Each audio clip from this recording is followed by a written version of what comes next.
but like when it's like exact, I wouldn't say exactly opposite, but it like does a 180-degree flip. Yeah, that's what he was wondering. Like, it's in two parts. I didn't like. I watched it, like kind of like skimmed it. I was doing another thing, so I wasn't paying like close attention.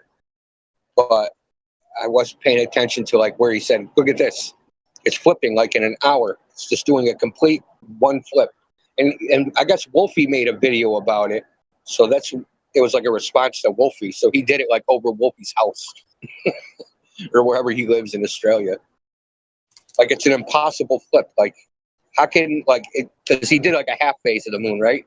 So in 1 hour, it goes from like say the lights on the left hand side. In an hour, it flips over where it's completely on the right hand side, the illuminated half.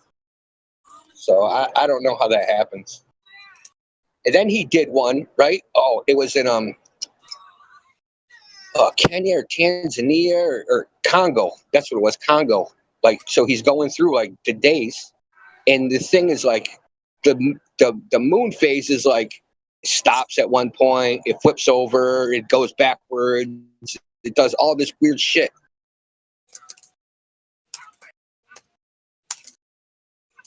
I have to examine it, but if it turns out that it's correct, I'm gonna throw it right in Negator's face because he's always fapping to the moon.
Where did Indo go?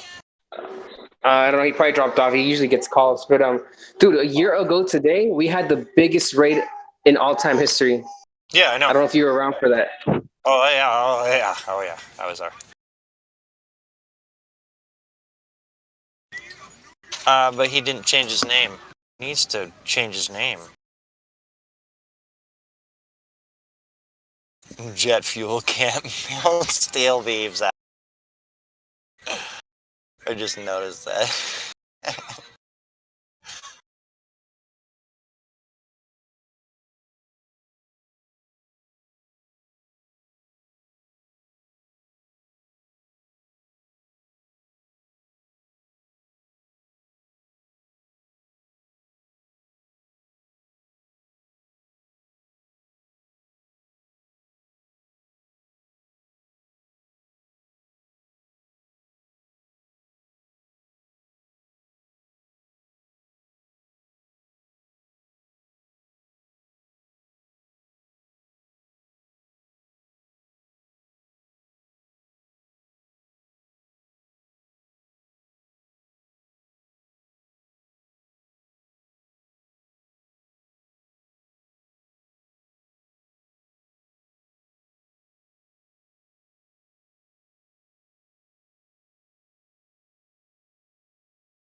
Yo, what's up, people?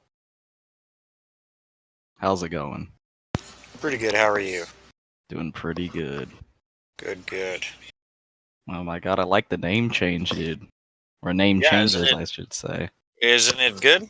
I mean, I like how there's a theme to it. I like it. well, I mean, it is 9/11 first of Right. all, and last year we had the biggest raid ever. So we decided, this is the thing to do to show, it is. There's a lot of inside jobs. If you look at the admins, uh, jet fuel can't melt. Still beans, yeah. Yeah, that was a good one. Mines zapped you, of course. Come on. Just curious, because I know a lot of people say like, oh, we should eventually kind of forget about 9/11 because it was so long ago. So How are they gonna forget it? Not forget it, but not like be so like emotional, like for the people who have lost people at 9/11 stuff like that. But like, when are you guys eventually gonna be like, oh, 9/11 was so far ago, Or do you think you guys will ever? Like, Are you in lobby or voice text for everyone? Lobby right now. Okay, I'm gonna post this. I just want you to take 30 seconds and just watch it if you haven't watched it. Okay. Just so that you know that the whole news system is fucking corrupt. So Is this I would what I pretty think much it is? agree with that. So you got to understand that they can produce whatever they want to on live television, and you will have to believe it. It's a threat to our democracy. It's a threat. It's a threat to our democracy. Oh my god, it's a threat. I mean, I would agree with you there. I already don't like news corporations. I mean, because they do have an agenda. There's only like one source that they're all getting it from. So that's not news. That's fabricated news. Well, right, yeah. I would say most of their news is fabricated. I would say. It's I mean, it all has a bias to it. It all has an agenda. They want money. I mean, what like news people want now are just clicks. They want people to watch. They want people to watch their program, so they'll say whatever they want to. Maybe I know a lot of people are fairly red-pilled on the whole news thing, but do you guys know how news actually even works nowadays? Like most news most news papers in Britain, at least, I don't know about America, but in Britain they'll have like a desk where they produce what they call I can't remember the exact term, but basically there's an entire desk for where advertisers will write stories in the papers that are actually adverts, but that they are pretending is news, because a lot of the papers are now funded by advertising. They're not funded by they're not funded by news anymore. Like news doesn't make money, so they have to take money from advertising and pretend it's news.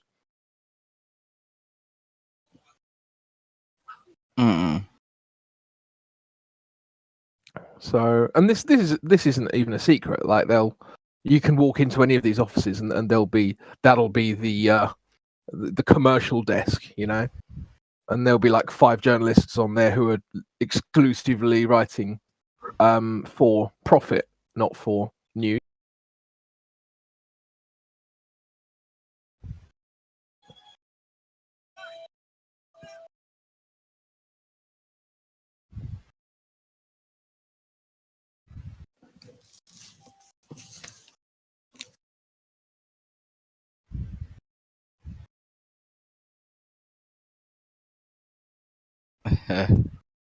God damn it, Geo, CGI airplanes job.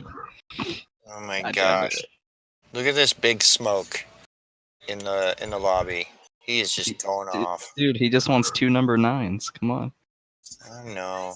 He kind of wants 33, doesn't he? He wants a lot. Might as well buy the whole damn store.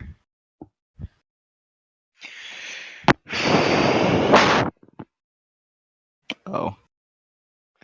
Sorry, my mic just started working after suddenly. Nice. Not working at all for the last like 10 hours. Oh. It happens. You probably have a short in one of your wires. Most likely. I gotta get a new headset. Yeah, $24 at Walmart. Easy. Yeah. Just drop my fucking headset. Yeah, it's USB. It's really good. Comes in really clean, doesn't it?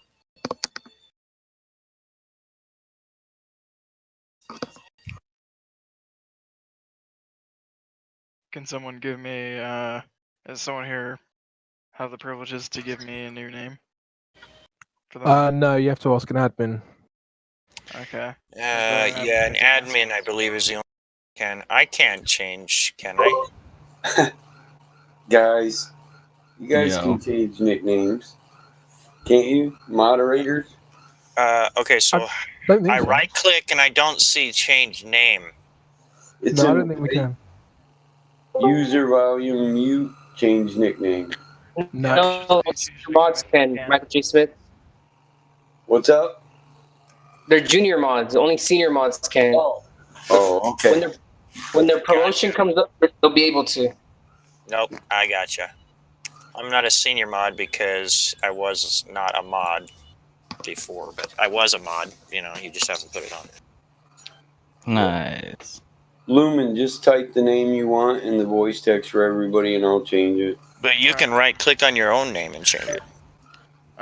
You can't do it if you. Nope. If I want to change my name, I have to do it through Discord settings. Yep. Oh, well, that's bad. Okay. Yep, that's one of the perms you give per roll.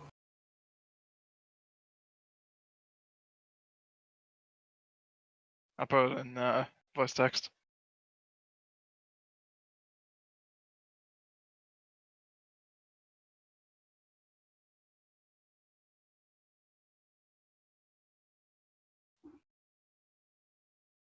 Yeah, boy.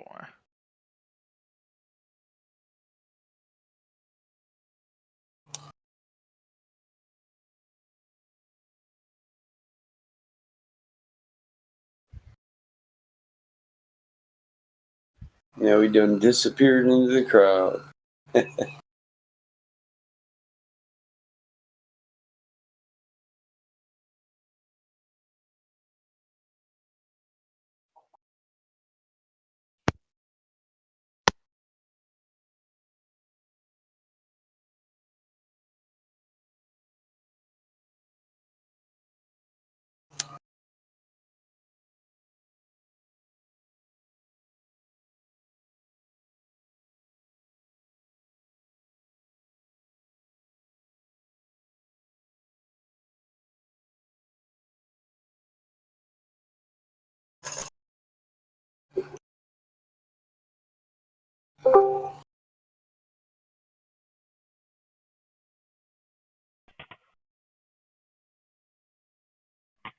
Did I miss the memo?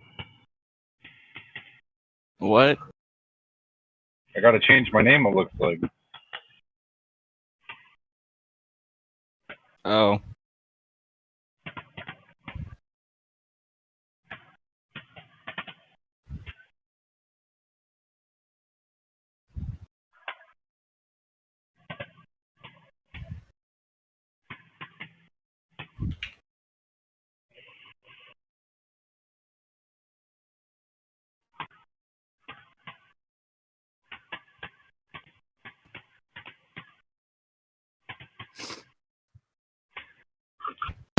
You need to change your name if you know it was the truth.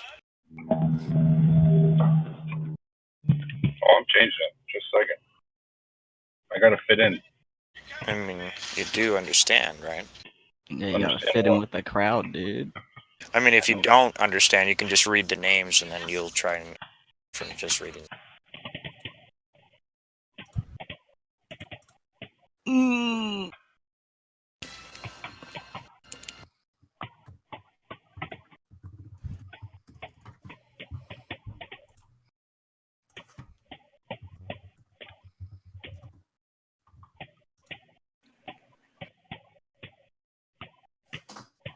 What up, y'all? What up?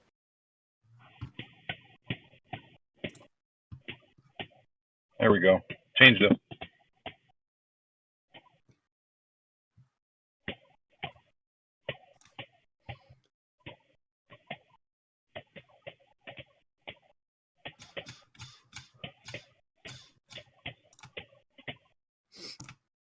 I think the best one so far is Kosho did 9/11.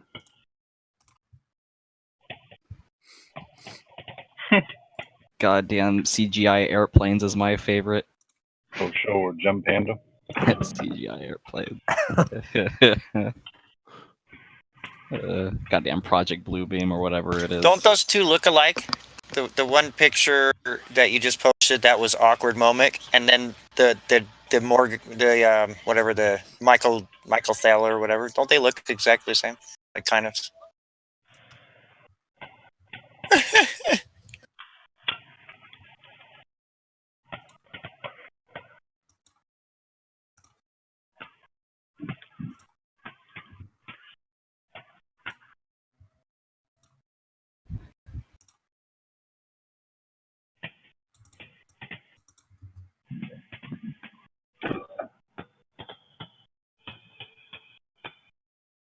And it's quiet in here for it being the good old 9/11 day. I would have expected arguments for like hours on end. It's pretty obvious. There's no argument anymore. Oh.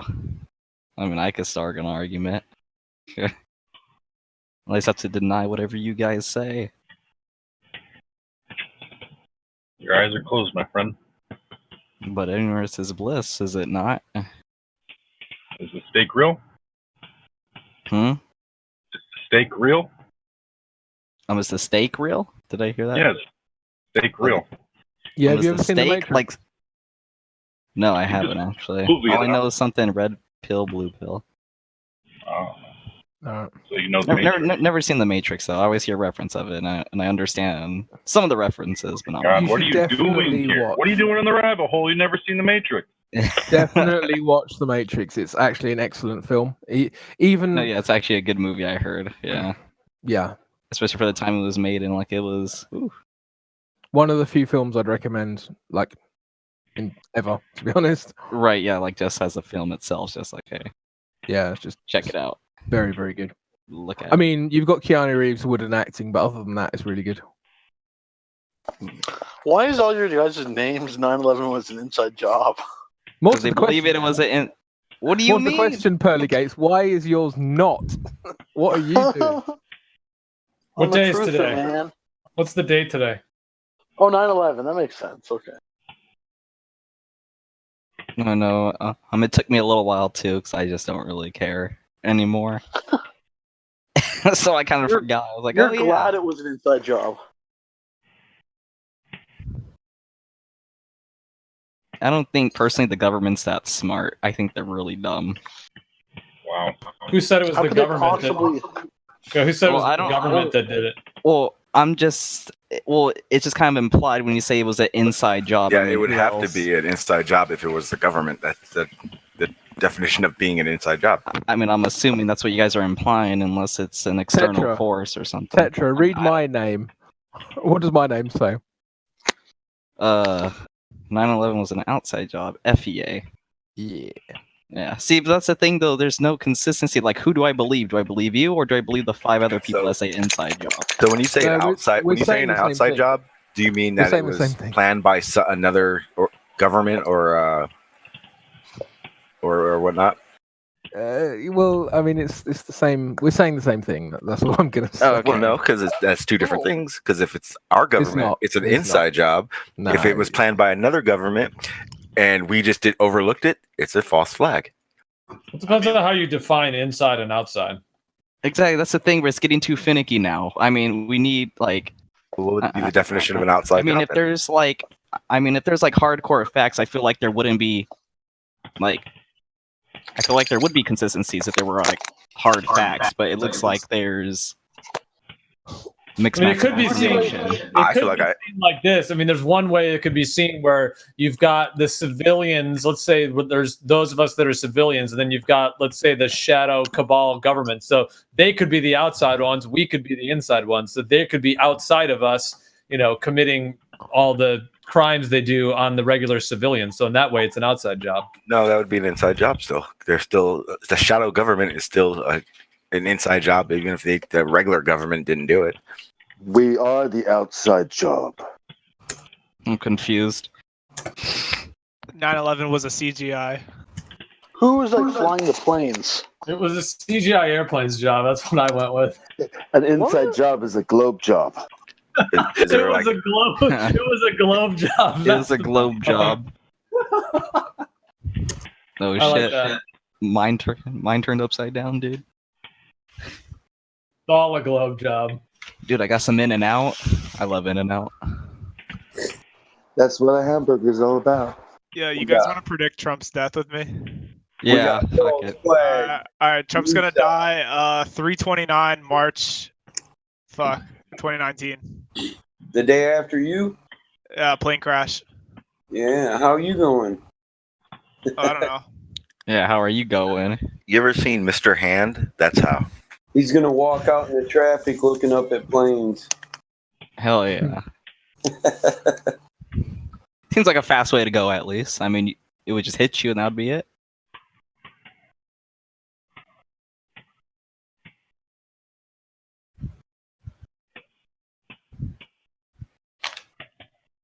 Oh, I miss In-N-Out burgers. that's like the only redeeming thing about goddamn California. And then and I think there's one in Texas. I think there's one In and Out in Texas for some reason. Yeah. Somewhere. I don't remember where, but Yeah. You know, when you got the munchies, pull into oh In-N-Out. yeah. Ooh. It's the best tasting food in the world. Dude, it's so good.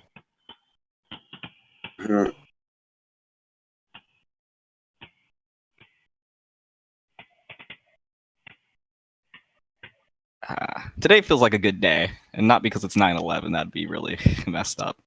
Today's a good day.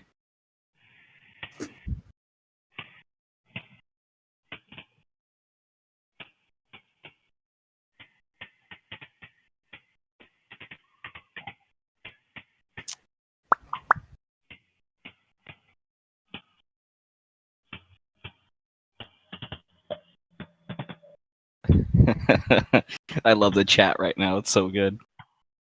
Are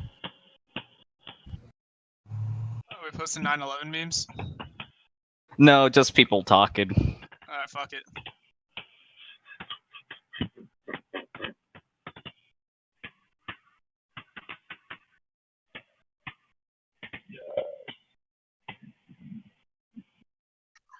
Schlutzenscheißer.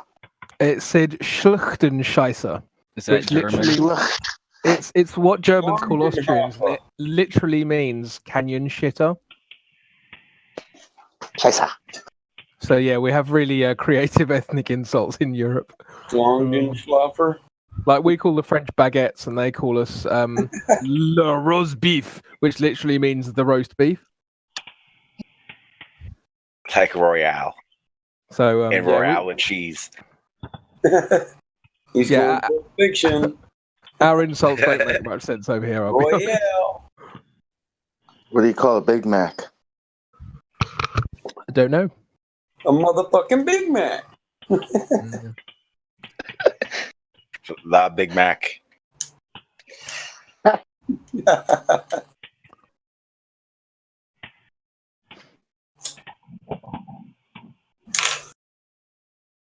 Imagine looking for a word for Big Mac while you're in Europe at McDonald's and they're looking at you like you're stupid. What's a Big Mac, man? How you say Whopper Jr.? Whopper Jr. The fuck? Right. Is that a thing? For most stoned Americans, yeah. I wonder what Europeans call this. You know, that goes along with what if CAT really spells dog? Don't repeat that again, but what? We're talking really good medical weed, bro. Oh hell yeah, dude! That's why I like California. Cali don't have all the best stuff. Wait, we have all the best stuff. Sorry people about still that, Mike. like California? Man, Only because weed's legal. It's like one of the only redeeming things about it. It's legal in Michigan. It's decriminalized. Plus, you can get medical. But I got a granddaddy perps that was a clone. It started in a room and I grew it outside. Man, it's like 13 foot tall right now on the farm. There you go. Big purple baby. So we'll do it like this: as a state whole, California is the best, but anybody can grow good stuff if you care. Okay. Yeah, if you're educated. You can take a class on it here. Oh, I don't know how it is in Cali, but you can go to the community college and take you a 6-month course on it. Or you can just grow up as a teenager smoking and learn, or watch YouTube. Right. I mean, you can make any weed sinsemillion. Sinsemillion just means seedless. You just pull the males, plant a bunch of weed, and then you pull the males. That way you don't get seeds in there. You got nothing but females. What the hell's a seed? Stuff for some really horny females. Cortical. What's up? Botanics.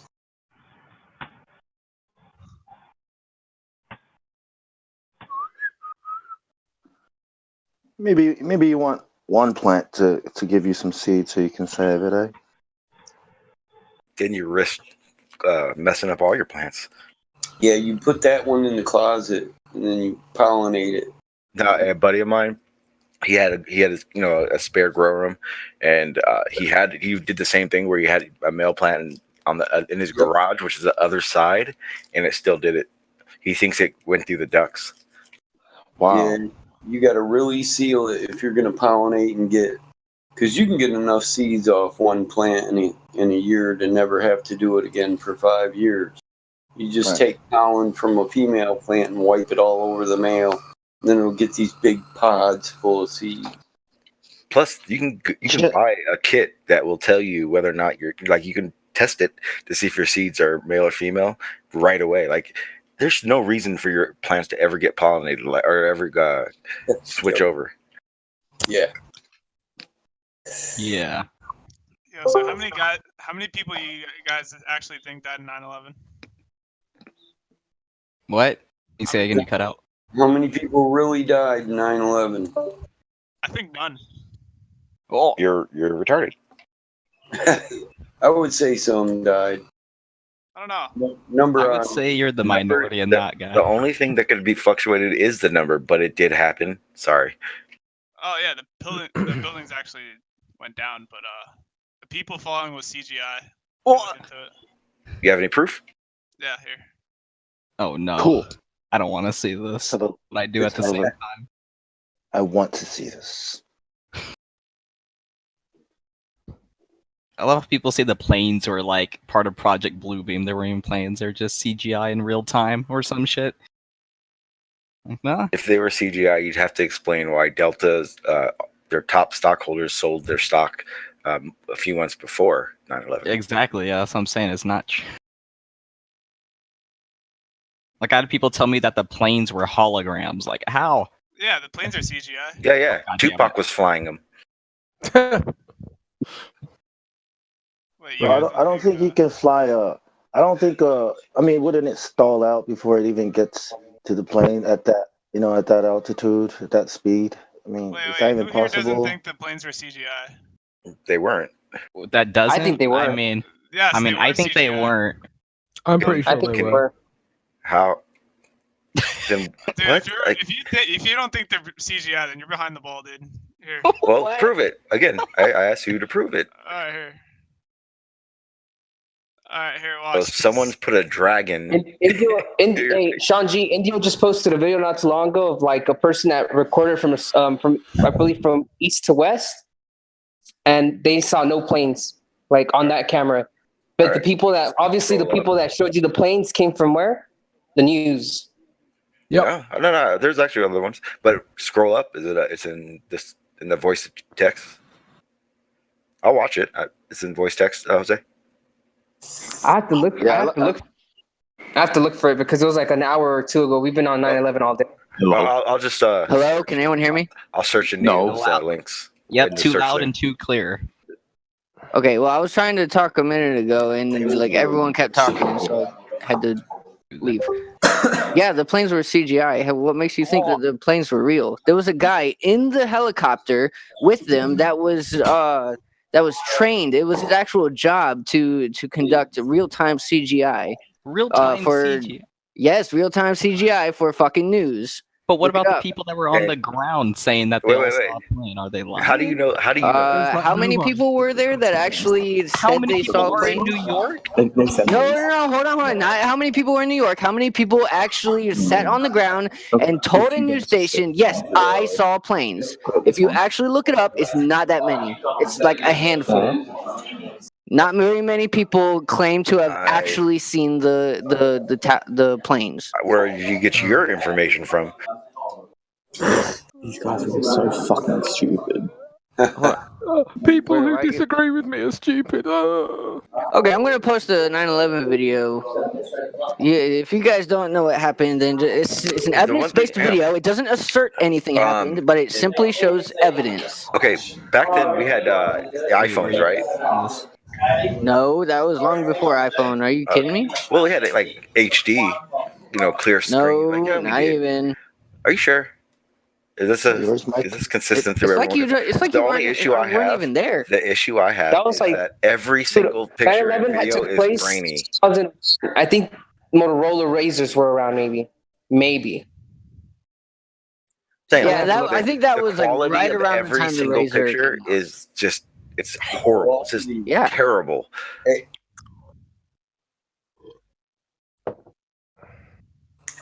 It's So it kind of looks like why UFOs aren't real. No one has a HD, and someone saw it yesterday. Yeah. What, you're saying this video is not asserting anything, and the thing is like debunking the debunkers? On the It's flat, literally asserting. they're What do you literally mean? arguing your evidence or something that before It has a you bias. say shit. As a bio or just as a picture? It's a you said Turn it's your not mic asserting. down, please. Please turn your mic down, please. Who? Whoever just went. Whoever just talked, it was Are you crazy talking about loud. me? Oh no, Sean G no. maybe. Me? Tetra? I think me? It was someone at the bottom. I don't know who. Someone talked and it was like super loud.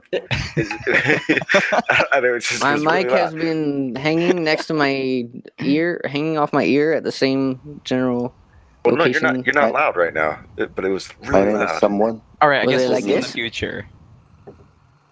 Yes. You guys Sometimes remember if that I bring my mic closer, it does that. Okay. You I guys think you remember were that trying to. basketball team that flew on that plane and they had to land it because the bird hit the nose and it freaking dented the shit out of it? A bird.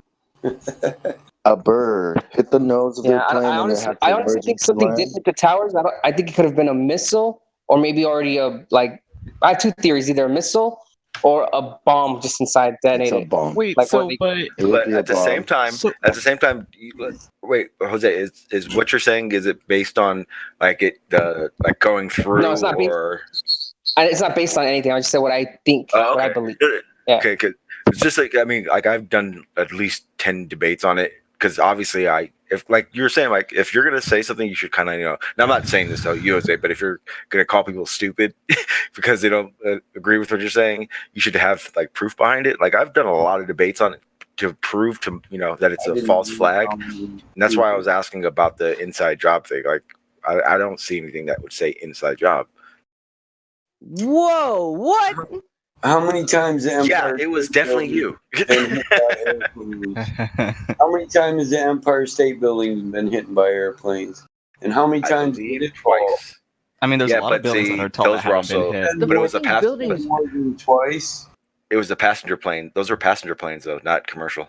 The freaking plane or the freaking towers were reinforced to withstand literally stop. this exact You're scenario. wrong. You're wrong. Bullshit. And you want to Bullshit. Tell me now. I know you're wrong. Post it. Post it. I don't care how you think it's wrong. Post how you think it's wrong. Okay, I'll do it right now. They were built to withstand a Richter 10 earthquake.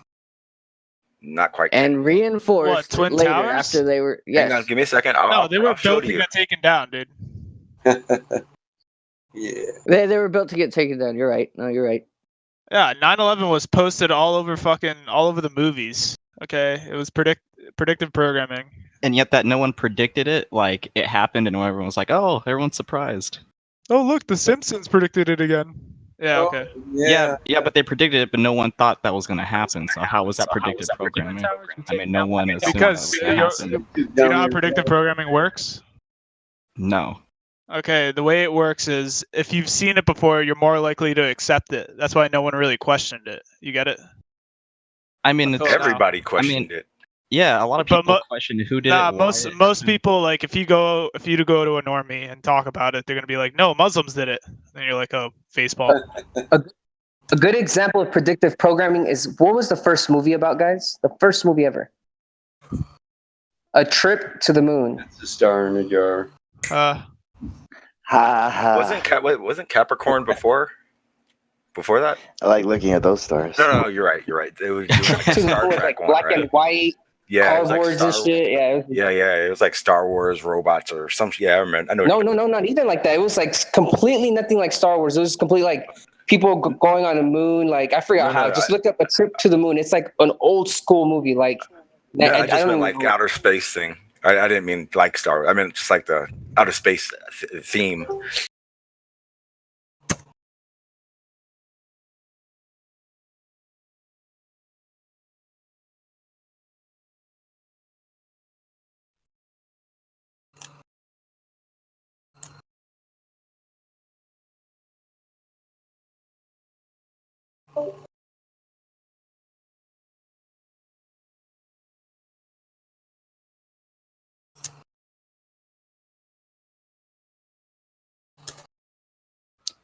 Got a little quiet in here. All right, Sean. I found that video that Indio posted earlier. I'm gonna drop it on voice text for everyone. Yeah, I'll definitely watch it. Excuse me. I'm about to post what I was trying to say about the structure. About the structural integrity. So the way that it's built was built in sections, and it wasn't reinforced the way you're assuming it. The only part that was reinforced, if any, would be the center, and that was to. No, there were several floors that were reinforced. Several floors. Hang on. Not the entire thing. You're right, but there were several floors that were reinforced. Okay, I can explain the whole thing to you. Diagram from. And also, just so you understand, like I had my father did surveying on Tower 2. So when it all happened and we were talking about it, he kind of laid it all out for me how they were built into. Like I've heard, I didn't say anybody in here said it, but I've heard people say it was 10-foot thick concrete, and it's like, what? It was 3 feet. It wasn't. It's not even like that. But it's just the structure of it wasn't the same as that, as a lot of people are saying. So the structure was built so that it would collapse. Did they build it intentionally so that it would Yes. go down if a plane hit it? Wait, to say it was built to go down would mean, what about the 30, 40 years that it's been up? No, it was. Oh my lord! It was built way. Now go ahead. You can talk. I mean, an aluminum plane knocking down a building. That's a new one. It's not a tin can. You're acting like it's a tin can. What, the plane? Hey, relative to that building, yeah, it might as well be a tin can. No, with speed. With the speed it was going, the frame, like there's a structure under that aluminum that You're makes it very seriously strong. a flat earther that believes the official narrative. Wait, the official Holy narrative. shit. Wait, so the way a plane is built is the official narrative?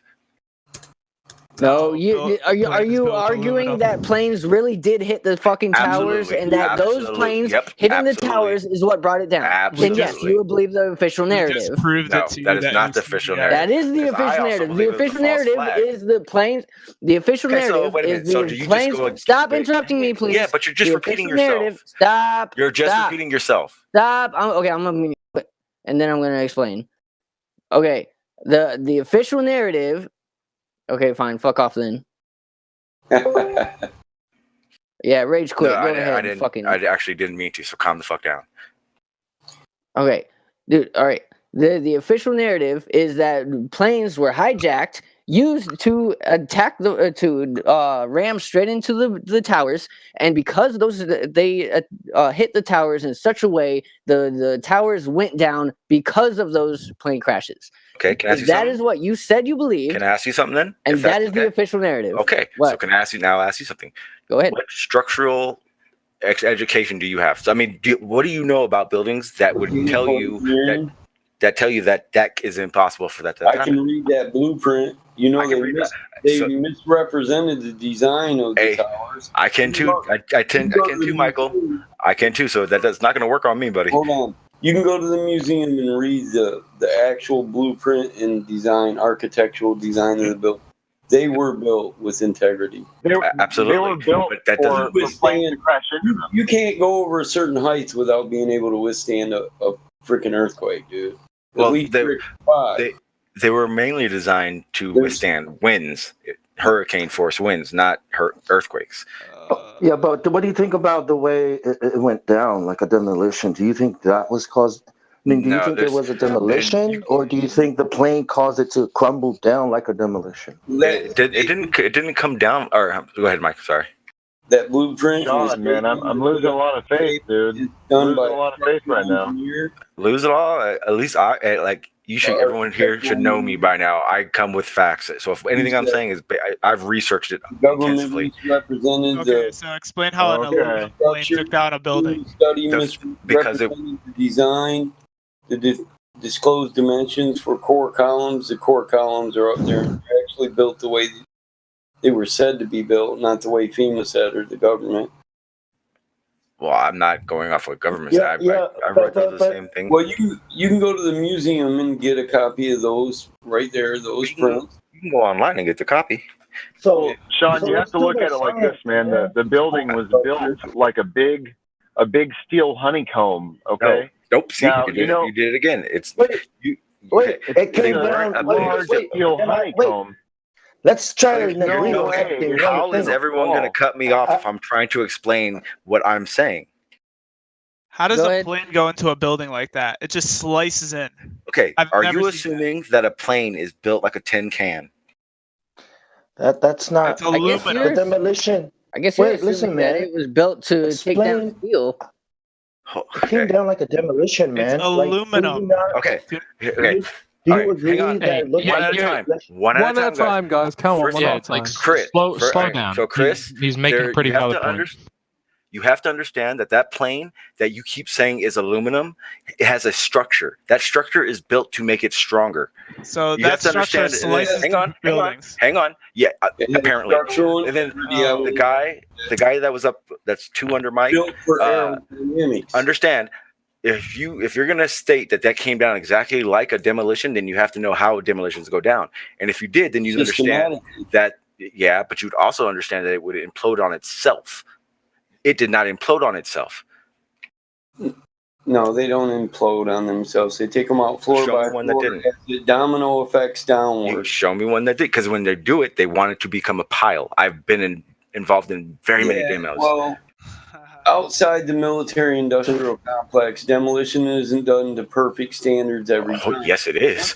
As best as they possibly can. Dude, I can post YouTube videos where the top of buildings roll down the street and take out other buildings. Oh, yeah. There's mess ups, of course. Listen, this master design for the steel framework of every floor of the building, and you're saying it's not steel reinforced. Did you see that? Yeah. What you just posted was the floor. That's not the walls. That's the hey, Lisa, it's Michael here. That's the floors, not the walls. Why are you in denial? In that structure.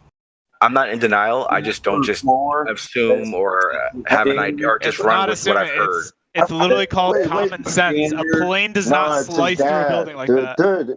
Okay, so do you understand how structures are built? Do you understand how planes are built?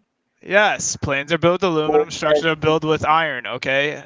Okay. Yeah. What were the metals used? You're not putting for those planes? you're not putting anything into this at all. You're just saying that a plane cannot slice through a building like that. I'm 100% trying to, but if I have 7 people coming at me and saying I'm taking the narrative, then I can't explain anything, because every time I start 7 people start yelling. Yeah, let's cover the structural integrity of an airplane. It's built by aerodynamic standards to withstand the force of oncoming air, right? Not Absolutely. What are the actual materials that the plane was made of? Let's get to that first. Okay, I'll Google it right now and I'll post it in the chat. Aluminium. 767, right? The actual materials used for the plane, and then the actual Google the materials used 767's for airframe the then. towers, as well as the ones for the material used for the towers. And then let's compare the two. Oh look, Okay, lightweight keep in mind aluminum. that you cannot hold on. You cannot make that comparison though. You are throwing can out you a make that? fundamental of impact or any recorded impacts out there. Speed times weight equals force. So the aircraft, the 767-200, the that was flight 176. Yes, that has 167. So yeah, 167. Sorry, it has a max what was it? Takeoff weight of like 400,000 pounds. That thing plus the speed it was going at, which was like somewhere around 500 miles per hour, it would be able to take out a building. It would be able Okay, to how can you show me a comparative crash test? Dude, Can you, it's like saying hold on. There's an equal and opposite reaction to a reaction, right? So that means you're asserting that the force required is so much that the equal and opposite reaction of the force hitting those towers was enough to take them down. And I'm sorry, I don't believe you. First of all, the planes hitting it didn't take it down.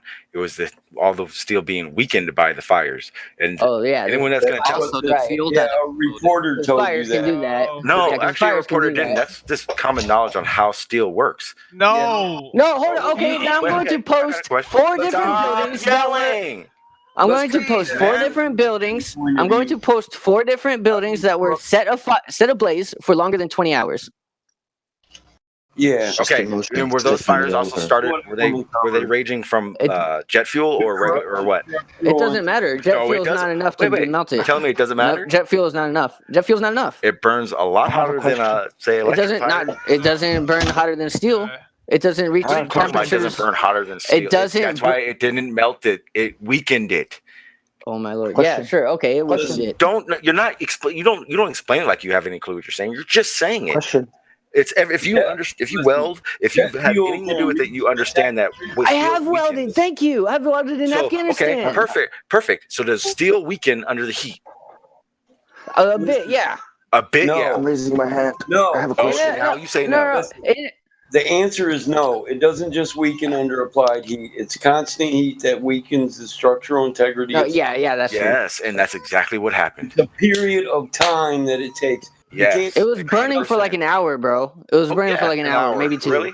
You can't just bring it up to an hour degrees and Don't say, just blow out random fucking numbers. There's a problem. Okay, fine. I'll give you exact numbers, and then you're gonna explain Please do how me a that favor. wasn't Can you enough. stop yelling? I'm not yelling, man. Okay, sorry. My mic is loud. Then turn down my fucking mic. It's that easy. A certain temperature for a certain period of time to corrupt the integrity of those beams. How about but here's maybe the question. 1 or 2 of you have this conversation, because I can't go with 6 people, and I would hope you'd understand that. I would just like to mention, on a slight tangent, that in England it is now the 12th of September, so I don't know how that makes you guys feel. Yeah, it's the 12th here too. So I have a question. All that is cool, right? Let's say all that is true. How does an impact all the way up there bring a building all the way down to the ground floor? Like, how does that happen? Guys, jet fuel. Jet fuel did it.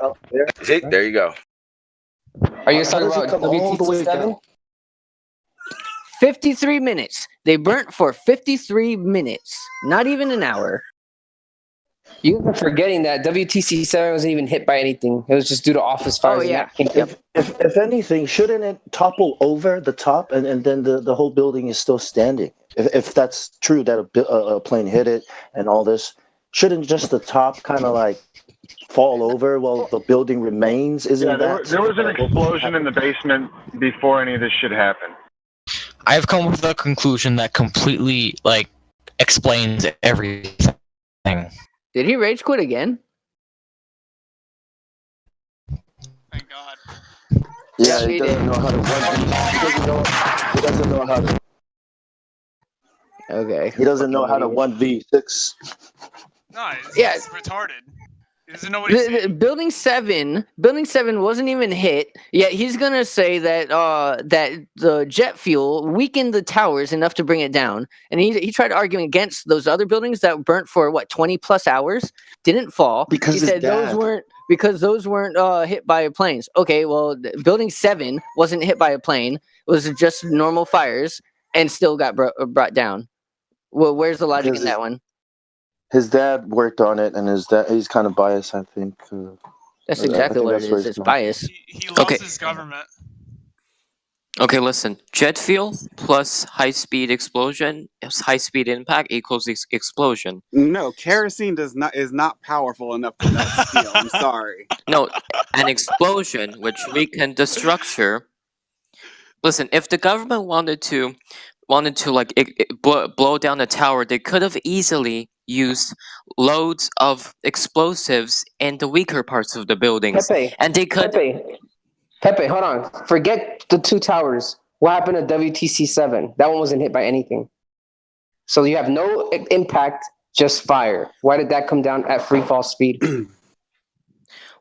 Okay, I'm not familiar with that building. Can you explain it? Not to mention, Nobody is. See, this is the point. Nobody is familiar with WTC 7. 3 buildings fell on 9/11. The Twin Towers, and then the one that was right in front, which is WTC 7. I'll post you a GIF that fell at free fall speed due to office fires. WT7 was to hide the sound of the explosion. So if that you say, I heard bombs go off, I heard explosions go off. Oh, that was WT7. That was a controlled explosion. WT6 actually. It was hollowed out right before. Okay, question. Has one of you actually was actually a witness to the 9/11 event? Were you? None of us. Have you even read the I was right out. 9/11 Have you even read the 9/11 Commission report? There was nothing that even mentioned about World Trade Center 7. It was just a footnote. Or bombs. They didn't mention anything about explosives. And if anyone that was there that you heard reporting it said there's bombs, we heard bombs go off. Even people were impacted by bombs, like where they went, like, where shit blew up and like shrapnel hit them or put pieces of the desk or whatever, shit hit them. And it was like before the planes even hit. So look at voice text for everyone. I'm going to World Trade can you tell me why WTC 7 building collapsing. Can you tell me about 4,000 Israeli employees from World Trade Center were missing on that day? Hello? It's like people want to argue about the 2 buildings all day, but it's like, dude, just look at WTC 7, not hit by an airplane, office fires, comes down free fall speed. Yeah, jet fuel only burns at 1,500 degrees Fahrenheit. Right. Is it a debate of whether or not planes hit 2,750 Fahrenheit. No planes hit the building. It was CGI. And steel melted right. But it seems like what people are arguing against is the fact that a building could or couldn't be taken down by an airplane, and that's kind of like what I'm confused about. A steel building? No, an aluminum plane with kerosene cannot take down a steel building. I'm sorry. If it could, but you say that, but there's no, thermite. There's no like base on that. You're just saying that because it furthers. Dude, your do a fucking science experiment at home. Try to burn fucking steel beams with kerosene, please. But no one's saying that the steel beams were burnt by the fuel. Heat them up to where you can bend them, dude, because you need 2,800 degrees to fucking corrupt the integrity of steel beams. But jet fuel only burns at 1,500 degrees and for a short period of time. Demolition. Right. Concrete don't burn. No, it fractures. Yeah, so what fed the fire to get it up to 2,800 degrees of corrupted steel structure of the building while it was enlaced in concrete? I won't argue the 3-foot or 10-foot is still insulated. Doesn't matter. Concrete fractures, but then not everybody's an engineer, though. If you had an engineering state of mind, you would understand certain things are needed for this to be possible. And if they're not present, it's not possible.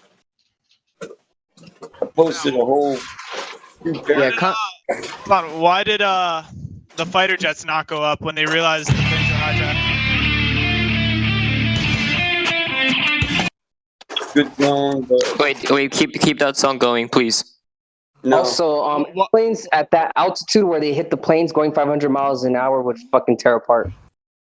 That's actually like there's no one that can actually fly. Like there's even pilots to this day that came out and said no one can fly an airplane at that level and give that crazy turn they did. It's impossible. Or maintain the speed. Why did Those the maneuvers radars? would bring the speed down considerably. Wait, Too why much did? pressure for the plane to not. What would bring down the speed? The maneuvers of the plane, the altitude of the plane itself. Dude, your Right. child support baby is Why did crying the in the radars background. cut out halfway in throughout the flights? Hold on, someone's talking about my baby. Yeah, she's crying. I know that. I'm taking care of it. Okay, there is a device in the plane, in the cockpit. It's called a transponder. Okay, allow me to explain. There's an equipment in the plane called a transponder. What it does is that it transmits the plane's location and information to the control tower. And the hijackers could easily turn off that piece of equipment that could tell the controllers where the planes are. That's not what I'm saying. Why did the radars go down? Why did all the radars go down at the same time? Guys, Jesus, you're But then you're saying that people with box cutters, right, are able to take to hack into that and take it down. You're saying that right? Box cutters and indestructible passports. Passport. So these people with these things did that, right? Okay. Passports that just magically flew out of a window. That wasn't open. That wasn't even open. Why was there a 19-meter hole in the Pentagon when the planes were 38 meters? That shit was a missile, bro. That's a That shit fact. that was a missile, bro. That hit the Pentagon. Do you guys think that the planes were holograms? Yes. I think they were. I think they were. I think they all were. 100%. But Here's evidence. Yeah. Jet fuel. The only people telling you they saw planes were the people like, because you have to understand if they're gonna pull off a hoax like this, they're gonna put people on the floor saying, "I saw a plane, I saw a plane," but you're gonna see a lot of people that said, "I saw no planes, just explosions." Where the You know? fuck? So Where you were already the? got. So this is what they do. They give you two sides of the story. Do you know why? Do you know why they do this shit like this? They do this shit so people like us could fight about like how it came down and completely ignore the fact that who did it. Like it really takes away from a lot if you think about it. You know, like we're sitting here arguing there's planes, there's no planes. I think there was no planes to be honest, but I mean it's all out there and it causes controversy to begin with. The ones who benefited from it are more likely the ones who did it. Yeah, Larry Silverstein took out a, what do you call it? An insurance policy a week before. Everyone knows about that. Exactly. United Then Airlines. George Bush's cousin or some relative of him was a security working at the WTC 7. I mean, not sorry, the World Trade Center, and they took out all bomb sniffing dogs a couple days before that or weeks before that. And United Airlines, American Airlines was shorted for 50%. Yeah, even like there's engineers on YouTube explaining like that's not possible. Like that a metal building should not be able to be taken down by an airplane. Like one of that structure and mass. Yeah, and the stock put options on American Airlines went up that day too. Yeah. Like they soared through the fucking roof. So here's the thing. It's kind of like the flat Earth, you know? Like we got people that believe in a main story because there's a video with an airplane hitting it. So they believe the main story because they're like, oh, I saw this video. And then you got people like, which are the engineers, people actually know who built that, like built these buildings. And they'll tell you there's no way an aluminum, some whatever the type of plane it was, it would hit this, would bring it down. So It's you're impossible. saying if engineers can say that the Twin Towers shouldn't go down, then in that case, astronauts should be able to say that the Earth is not flat. Wait, I didn't hear anything you said. Can you repeat that? Just do an experiment, dude. That's it. Do an experiment? Okay, well let me just go ahead and look up on ISS live stream on YouTube. That's not an experiment. See, this is exactly. How about we fly more planes into Hold on. You just proved my point. I just claimed that there's people that believe a video over their actual logical evidence, you know, or logic itself. Okay. Right. So it's not logical to look at a video and be like, a plane that hold on. Let me look up the ISS. Let me prove the globe right now. Come on, dude. That's not how you prove science. Science is testable, observable, repeatable. Do you understand the scientific method? Yeah, I can The hypothesis and the conclusion. So pretty much, a scientific method is cause and effect relationship, right? So what experiments do you got for the globe? What Tell me. experiment do I have for the globe? Okay, let me Yeah. go ahead and grab a link real quick. Hold on. While you're grabbing that link, why don't you tell me about the link too, so I see if you understand what you've been talking about? Because a lot of times people just drop links, they don't even know what the hell the link is about. Okay, that's actually pretty fucking ridiculous. This is a sad argument. What's sad about it? Well, the fact his argument keeps falling apart every time he says, "Let me post a link." Yeah, I know. Fucking hell. Because Like, people this can't is- argue this it. is They sad. just believe nonsense. Right. I mean, it is kind of hard to argue when everyone's fucking yelling, but like everyone's yelling over stupid shit. Like, come on. Yeah, but I mean, you can't argue if you have no facts behind it. Let's be real. Yeah. The thing is, like, from a neutral standpoint, like I'm on both sides here, like trying to listen in, and I'm just wondering, like, if you guys are having a debate, can you guys use your logic and rationality and use your words to actually explain what you're saying? And it seems to me like people who are truthers, flat earthers, can explain it a lot better than people who believe in the spherical Earth. So Well, it's because a lot of people that come in here have no fucking idea what they're talking about. They're thinking flat earthers are an easy target, when in actuality, flat earthers are usually a lot smarter than the people coming into the Discord. So it's just a funny fucking Easier to meme. make a make-believe story than to read directly out of a fucking textbook. I don't believe things straight up. Like I'll listen to either side. So. Oh, that's good. That's a good attitude, Idris. People like you are valued on this server because we are trying to stay away from belief. Like a lot of the flat earthers. Of course, there's always gonna be some flat earthers that came from just watching videos and believing in it. But on this server, we try to push towards staying away from belief. So a lot of us have actually conducted experiments, observations, some sort of test to like affirm what we believe. We stopped just believing videos. Like when I first saw flat Earth videos, I'm like, damn, like I still didn't believe in. It wasn't until like, believe it or not, what got me to actually start questioning the globe was I did an experiment with the moonlight. That's not what converted me now. Now I'm like way deeper in because I've done some observations with like long distance photography, binoculars, you name it. Like I've done measurements. But when I first started, it really tripped me out that flat earthers were saying that the moon gives off cold light. So I did an experiment where I bought 2 thermometers and I put one in direct moonlight and I made artificial shade. Like I got like a little box and I put it like really far away from the thermometer. So it would only cast shade on one side, and the other thermometer was in direct moonlight. And I recorded the temperatures throughout that night. It was a full moon. The first temperatures of that night were about 3 degrees of difference. Obviously the moonlight one was 3 degrees colder. And then I did it a month later, and it was 5 degrees colder, and the other one was obviously 5 degrees less.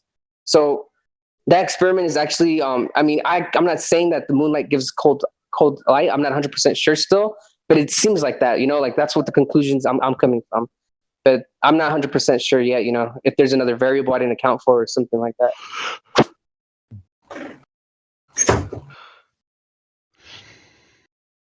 So what is the counter argument for like people who do believe? Hey, where'd the guy go that was supposed to drop a link? Yeah, you couldn't find the link, man. Yo, He can I couldn't get out of find it, dude. detention? I accidentally cursed in chat. Oh no. Yeah, that was my bad.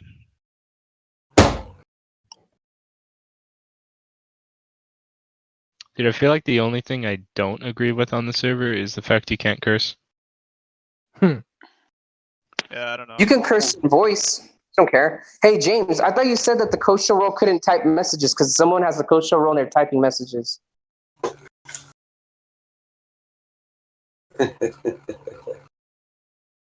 Yo, Michael, can you take off my detention, please?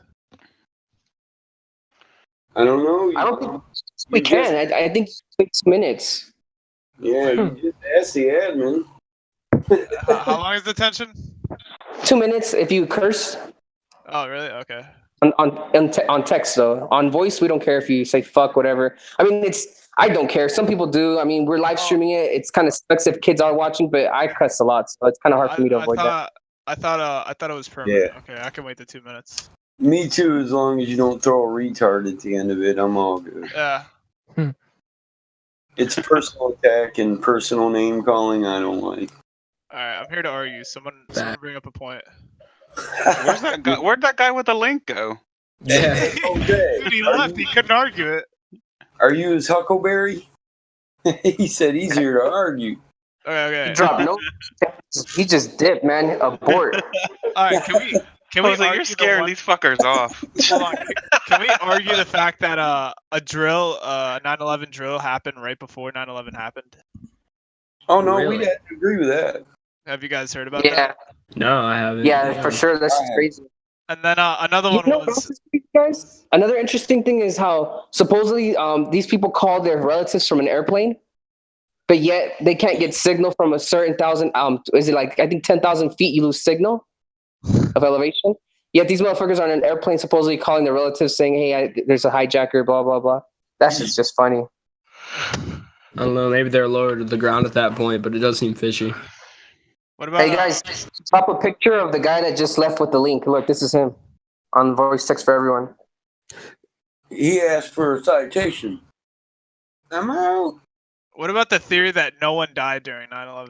I heard about that. Oh, that's too much for me. That's too much for me. I think people died. I mean, I wasn't there, but people died, dude. Like, come on. Well, the CGI, there was CGI people jumping out of the plane. I mean, jumping out of the buildings. Maybe, but people died for sure. I mean, they probably faked most of the aspect of what we saw on video. But the fact that people died, I'm pretty sure that happened. You know. What about the Dude, dog? September 11th is a Babylonian holiday. Come on, of course they're gonna sacrifice. It's a human sacrifice. Did you know that a dog named Sirius died during 9/11? A service dog. Seriously? His name was Sirius, like the Are you star. serious? Yeah.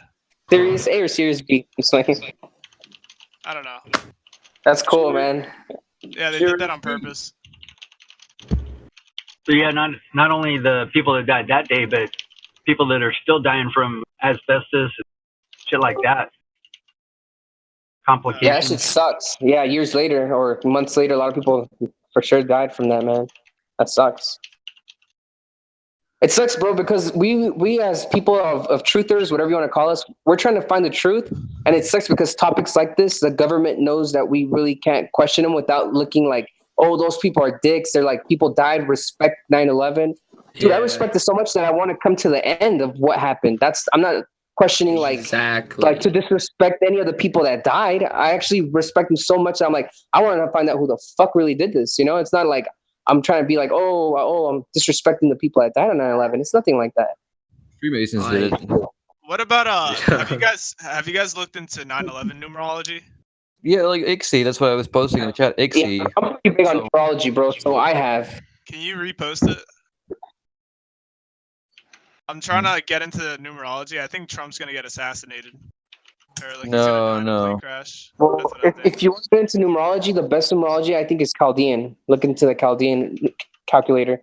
No, That's where you, like if you see any hoaxes, type in people's names from like the news or whoever they're interviewing. I swear to God, it always comes out to like 33, 42, you name it, 21. Oh, I know this already. But I don't go too deep into that because a lot of people don't like numerology, but I do like it. I like it. I think it's more of a hobby what's for the name? me. It's What's not the like name of it? believe it. Numerology, just numerology. You could download a calculator. It's called numerology calculator, and you could find codes of like people's names. Like my name actually equals 33 in Chaldean numerology. I'm not a shill, but my name happens to equal 33. Jose Mesa. Are you Mason? Do you know? Well, wait. This calculator, like, I have this thing. I don't know if I'm allowed to post it, but in the, well, I can't say. I'm not gonna offend anyone, but this actually, the alphabet you can actually add up people's names and like the word God and Lord and rock, and it's all like rock is 13, Lord is 13, God is 13, and it's all to do with like how like the clock, it always goes 12 months or 12. Like they don't want you to get to 13, and they even tell you like 13 is an unlucky number. Like they don't want you to know like 13 is an important number. They want you to stay away from it. Like 13 is actually the key number. I can show you how it works, but I don't know if it's relating to that thing that you were talking about. I thought it was 13 and 33. 13, 33, 9, 11, 88. 88's Trump. How old is he? See. I don't know. I think he's like 70 or something. Watch, check this out, guys. Look at voice text for everyone. This is when I use the Chaldean. Oh, hold on one second. It's loading. So this is a numerology calculator I use. It's like an app. You can download it for your phone. You can do like Pythagorean, Chaldean, the date. You can even do your date. See how the total says 33? Trump's 72. So if you add them both together, it equals 9. So Actually, the word Trump equals to 22, and 22 right there. 22 divided by 7 is 3.14, which is pi. Like they see like this. I'm just looking at my diagram here, and his letter, like the letter T is 7, letter R is 5, letter U is 6, letter M is 1, and the letter P is 3, and that equals to 22. I think Trump adds up to 33 in Pythagorean numerology as well, if that's right. I have a lot of just 88 interesting. Trump numerology. I'm not saying it means anything. I'm just. Well, it's fine. This is how these people work. They use numerology to cause events. That's why 9/11 numerology was all over. What do you call it? Like the shows and shit.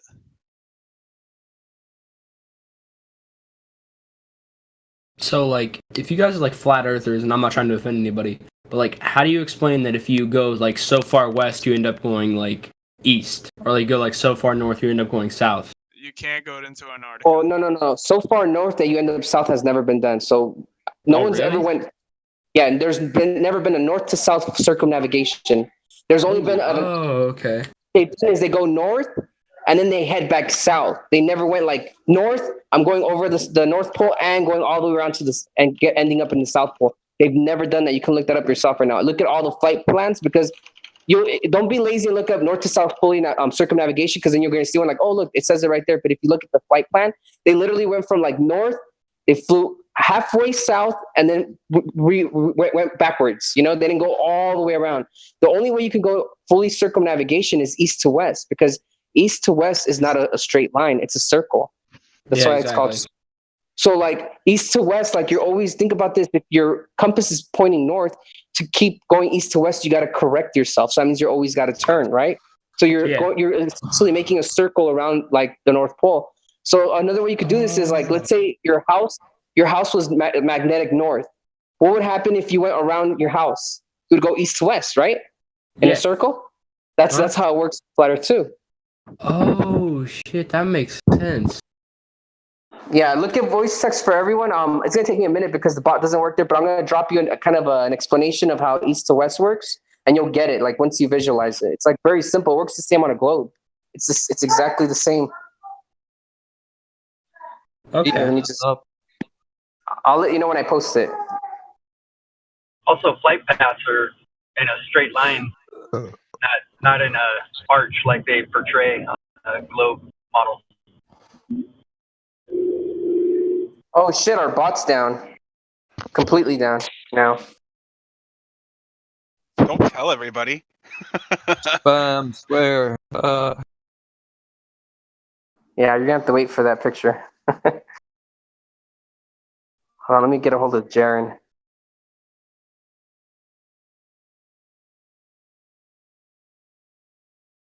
Well, that means if you mess up now, there's no timeout, just ban. Server ban. Whammy! I love these times. Desperate times call for desperate measures. I hate that statement, to be honest. Desperate men do dumb deeds.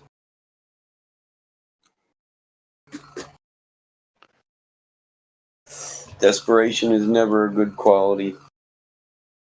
You're extremely right, my friend. Neither is fear. No. Well, fear is in everything. Like you cannot love without fear. Yeah, wait. I have a question. What do you guys think the real inflation rate is? I think it's around 10%. Fear control your life, man. Fear is a demon. You need to rebuke fear. And just live. I mean, what's the worst that can happen? Go to hell. No, I'm joking. Right, that depends on your point of view on a religious or the afterlife, but the worst that can happen is this world or this life suffering will be over. Because one thing certain, life is suffering.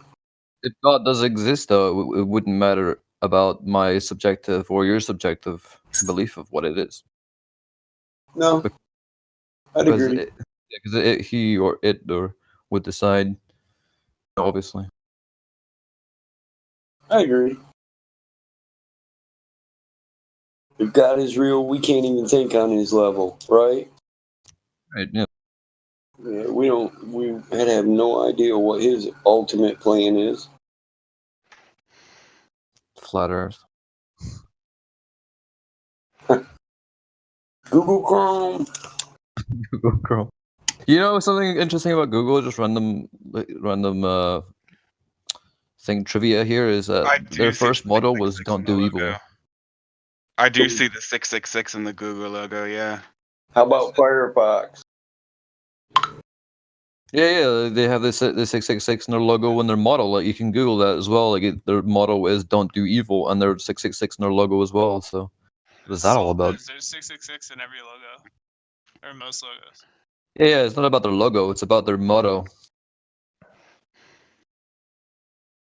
Like, why would you need to convince the people that work in Google not to do evil? Like, that's weird. Like, imagine you got a job and they're like, "Oh, by the way, our motto is don't be evil." Like, why?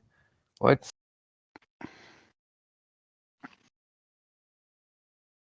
Oh yeah, I have to. Like, I'm a devil. I'm a demon. I need to remind myself every day not to be myself.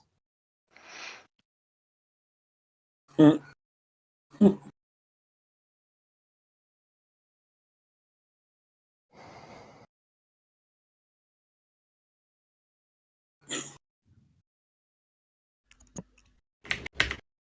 a minute.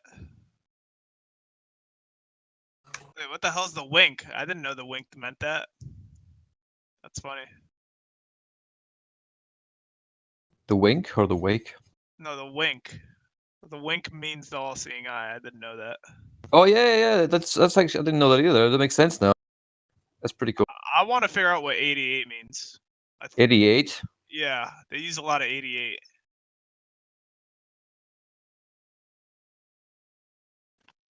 Well, I mean, 8 is the letter H, isn't it? I know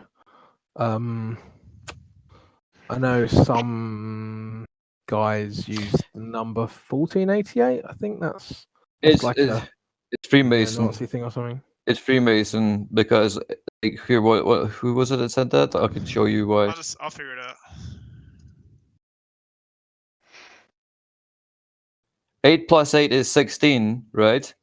Because what you do is you separate it, and then one like 16. That's 1 and 6. That's 7, and 7 equals a G, the letter G, and that's Freemason. Yeah. I could show you how, but Yeah, I guess. The 8 can also be considered infinity. I think 8 is infinity. I'll look into it. Oh yeah, it could be. Infinity. Google is a G. Yeah, the G circle. I think I don't know. Like, you see the number 8. I've been studying like some random things with numbers, and number 8 has never really been something that I've come across. Like with all Well, this. you watch the movies. Freemason A stuff. lot of 88s come up. Hmm. A lot of 911s, 88s, 33s, 13s. I don't know. I just started looking into this.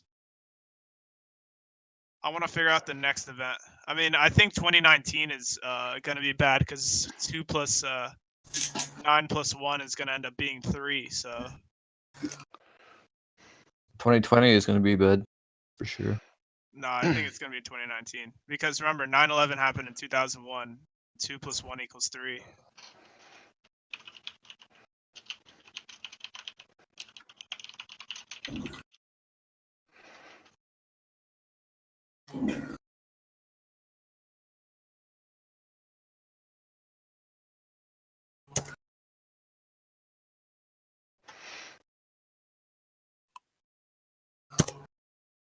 There's a thing like the ICSI thing. I'm not sure if you've looked that up yet, but the Roman numerals, IXXI is 9/11, and that relates to the Freemason. Was it just the pentagon? What was it called? Penta something. all that stuff. And so Tetragrammatron. yeah, it all adds up to that. You know what Tetragrammatron is? Is that not like a crazy shape? Judeo God YVHV. Tetragrammatron. Which god? YVHV or Jehovah. Yeah, Yahweh. Yeah. Yeah, that's number 20. That he equals to number 26, and that 26 is iron. And a lot of people like Dwayne Johnson and that they say like nowadays, you know, that they've got these Titan games. That Titan games is like becomes stronger than iron. Iron equals 26. 26 equals Yahweh. Becomes stronger than God.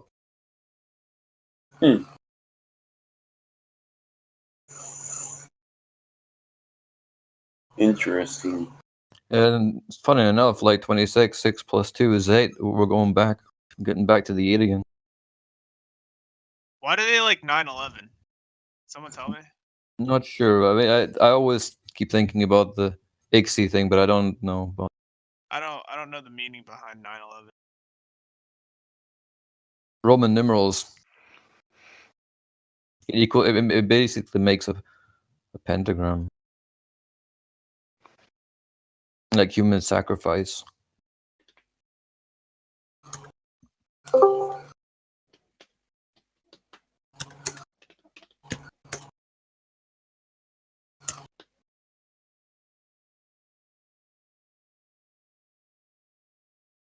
Wow. So ICSI, if you add ICSI, it always goes back to 7. So it's basically like if anything goes to 7, it's Freemason.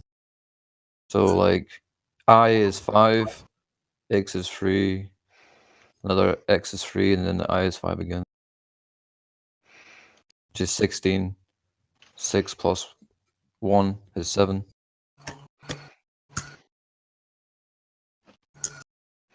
You could actually like the thing that I'm using here, like the whole alphabet can be equal to pi. Like if you use the prime numbers, which is 1, 4, and 6, What is you add them together. 22? What's 22 mean? 22 is basically I think it's wait, what's your name? I can send it to you. Chris. Oh yeah, I think I sent it to you on your messages already. But you can see how 1, 4, and 6 so 6 and 6 equals 12, 4 and 4 equals 8, and then 1 and 1 equals 2. So you add 12, 8, and 2 together, it's 22. Let's see, then you've got yeah. So in the middle number that is Freemason, the Freemason number, you divide 22 by 7, and that's pi. You always divide everything by the Freemason number. Oh really? Oh yeah, this is to do with their texture, like with their scripture. Sorry, like whatever they've messed with, like they've got secret language within it. If you use this diagram, you will find things like, for example, like the word Lord and rock that they'll always add to 13. Like anything to do with Jesus that they've messed with, it always adds to 13. Yeah.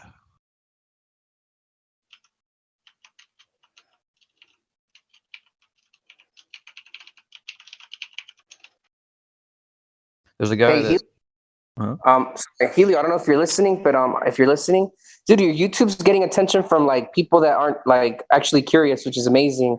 Because the last couple of like days that I've been watching the live stream, I've noticed that it's all like the shills, like Negator, all the people from Gen Panda server, like literally just sitting there like denying everything we talk about, mainstreamers, you know.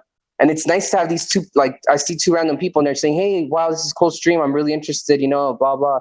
So that's really cool, man. Just want to say that. It's nice to have new people on there instead of the trolls. Sorry, Idris, I didn't mean to cut you off. Continue. that's no worries. It's not really say much, anyways.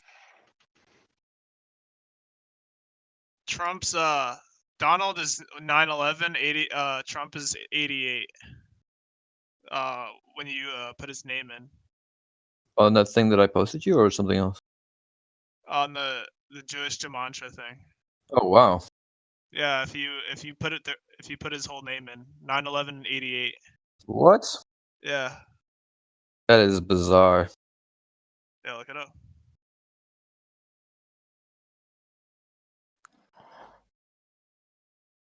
What's up, dude? Hello. I can hear you.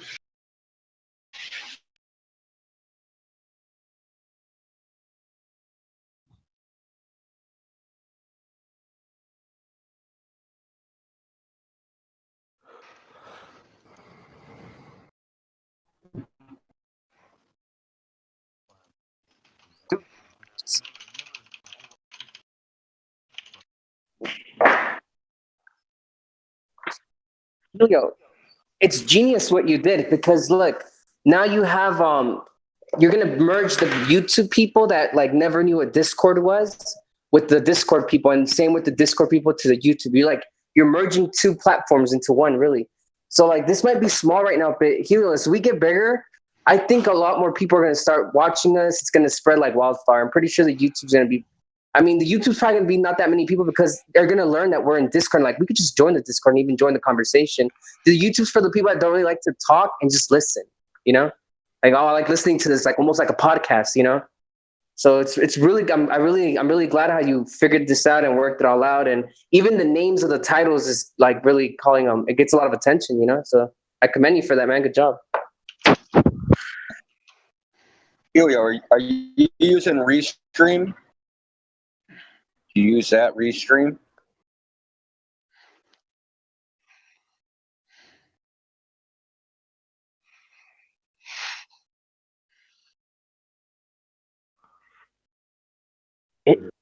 Helio, if you really want to kill it, Can you pin a it's a Periscope? Facebook.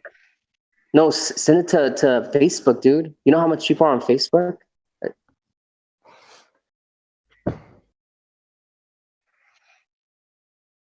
Oh, sucks. Because I know Hori Sheet does it to Facebook, and that's why like he's got like Twitch, Periscope, YouTube, Facebook. He's got like 5 different platforms he's streaming all at once. But I didn't know you had to pay for that. I thought it was all free.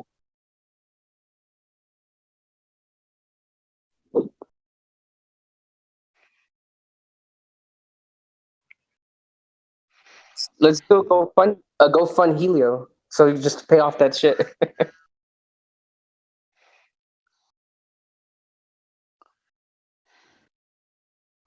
Yikes.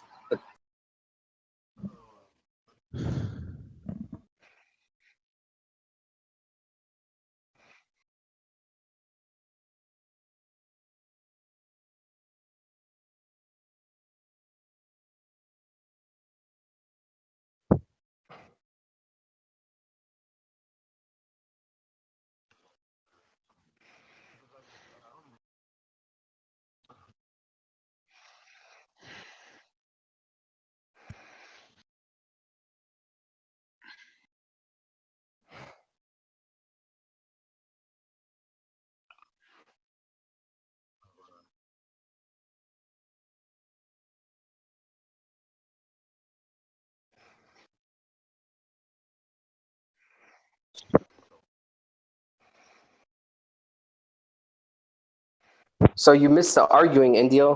Shanji was in here saying that like he's pretty much the mainstream version of 9/11. How the planes. Oh, hold on. Yeah, even your kid's mad about that shit. Yeah, hell nah. Bullshit. Brilliant. I don't even know what 9/11 is, and I know that's bullshit.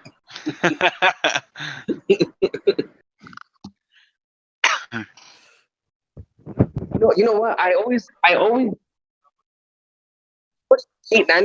I would not even talk about the Twin Towers. I'd be like, what the fuck happened with WTC 7? I mean, we could. Right now, we're trying to predict the next false flag. If you want to get in on this. Dude, I want to introduce you to my friend Cassandra. That was like his shit. Like he loved numerology. He liked predicting shit. And you know what? I'm not gonna lie. He predicted a couple of things that like shocks me. The last thing he predicted, it hasn't came true, but he told me that there's gonna be a big catastrophe. Actually, it has came true. He told me there's gonna be a catastrophe in California coming up based on his numerology, and now we got those fires. Like, so actually, he was right about that too. Yeah, Cassandra is kind of strange to some people, but he does some weird numerology shit, and he comes up with these ideas, and most of them turn out to be like pretty close, in my opinion.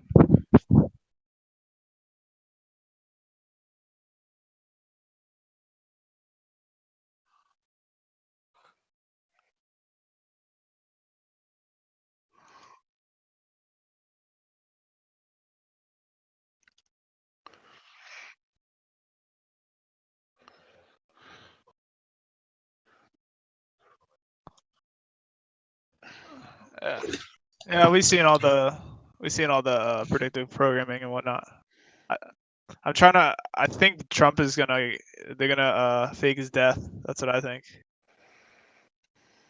There's some videos about that.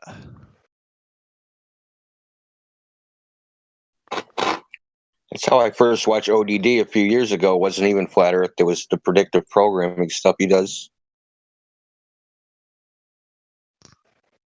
See, I was the opposite, Indio. I didn't know about ODD until Flat Earth. Flat Earth took me to him because the first to be honest, ODD was one of the last persons that I saw like in the Flat Earth movement.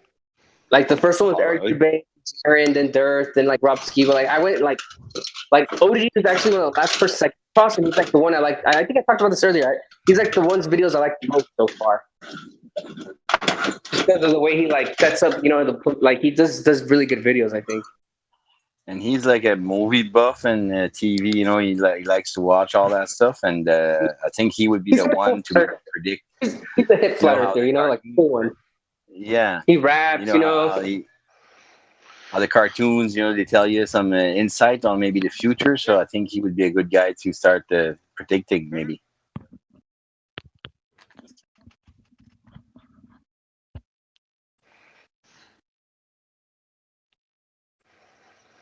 Alright, if you guys come up and shit, let me know.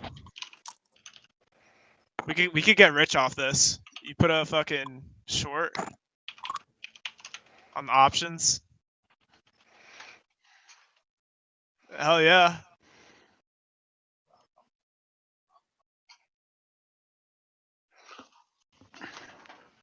Yeah, the shit we saying here, or the shit people saying here, I think should have got you a strike by now.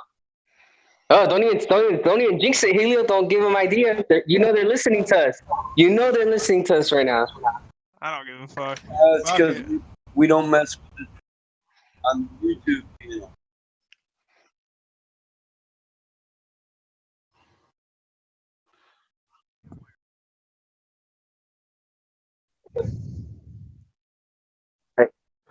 To be honest, I think speaking isn't that much of a big deal as long as it doesn't go into the whole anti-Semitic thing. I think we should be fine.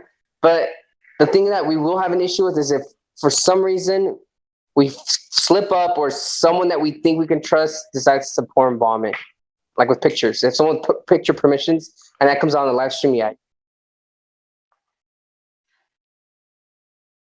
Right. I hate that. I hate that it just takes a group of people to report someone, even if they're not wrong, just to like get them taken off. Because that happened to me on Facebook. On Facebook, bro, for a whole 3 months, I like caused chaos in NASA's Facebook. Bro, they hated me in there. Like they couldn't even debate me. Like all they could do was report me after a while. So it got to the point where like I just got banned because I was debating people on NASA Facebook. I wasn't even cursing at them. I wasn't calling them stupid. I would make sure I would even call them retards. I was so cordial with them. And I would get blocked. And all the messages that they would report, it would be the same message, and it would be like, "Dude, what are you talking about? The 9/11, like whatever, moon hoax, whatever, like something really simple, wasn't nothing with bad words." I was like, "What the hell? How is that bad?" Like, I'm just you're giving my opinion. It's not like I'm saying anyone's stupid or you have to believe me. I'm just stating an opinion here.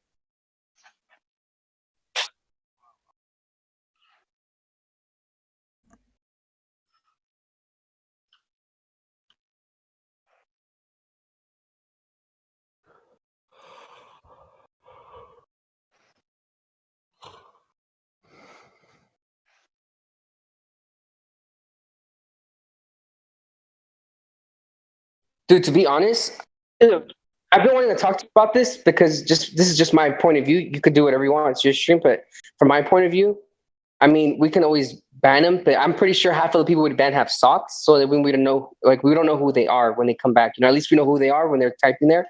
But the thing that I don't like is that I feel like if we just give them the floor, kind of like Nathan Oakley, it's gonna become like Nathan. I don't like how Nathan Oakley shows ran. To be honest, I love what he talks about. I just don't like how the lobby is just a piece of shit. Like you got all these shows in there, just like they're just in there, and that's what they're doing with our server now. We got Negator, Charlie. You got like 10 guys that come on our server every day, and like whatever we're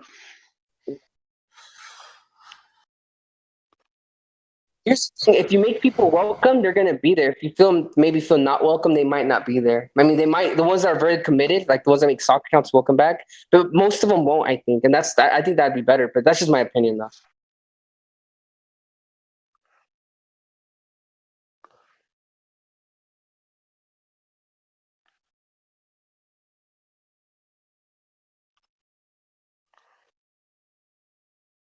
have to understand these people aren't here to debate us. They're here to just present the other side, which is fine. But it gets to the point where like they just kind of they just cause interference, you know, for fencers. That's what I don't like, you know.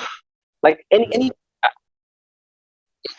I don't care what you do. I think it's working right now, to be honest. But if you did change it, I think it'd work too. But whatever, it's whatever you want to do. It's your you know, it's your decision, bro. Just giving my thoughts on it.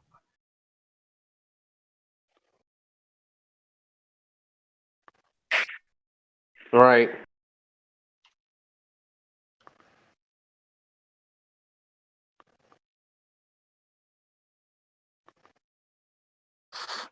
I guess to that point, in my mind, I feel like the debate's kind of over, and it's more just about like just finding more experiments and proofs. Like the debate's kind of over for me. Like, I mean, I still love to debate here, but I mean, like the YouTube people, all those shows, like the debate. To me, the debate's over with Gempan the server. Like it's over. It's just like they could stay there and cry wolf all they want. We're gonna. I'm not gonna waste time on them anymore. I'm just gonna continue looking for new evidence, new research. Like our shit's just building up, and as much as they don't want to admit that, oh, flat Earth is dying, they'll be saying that like it's like if it's true, but Earth is not dying. It's like getting new information, new experiments, new tests, new people. It's just gonna explode. You know, we're gonna eventually get that one person that just figured it out, found a way to figure it out to get there. You know. Hey, go show. Jose.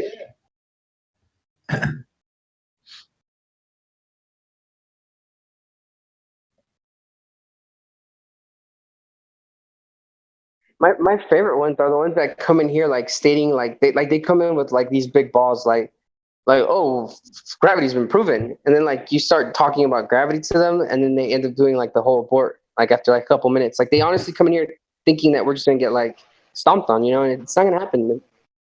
That time's over, you know. Like maybe it would have happened like 3 years ago when like all we had was like first couple videos and really not that much depth and research, you know. But now it's like we have so much information and we have an understanding of like how even our eyes work, you know, how atmosphere works.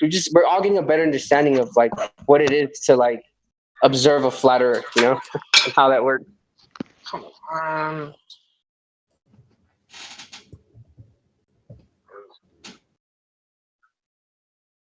That's me. I think Wolfie just debunked the flat Earth.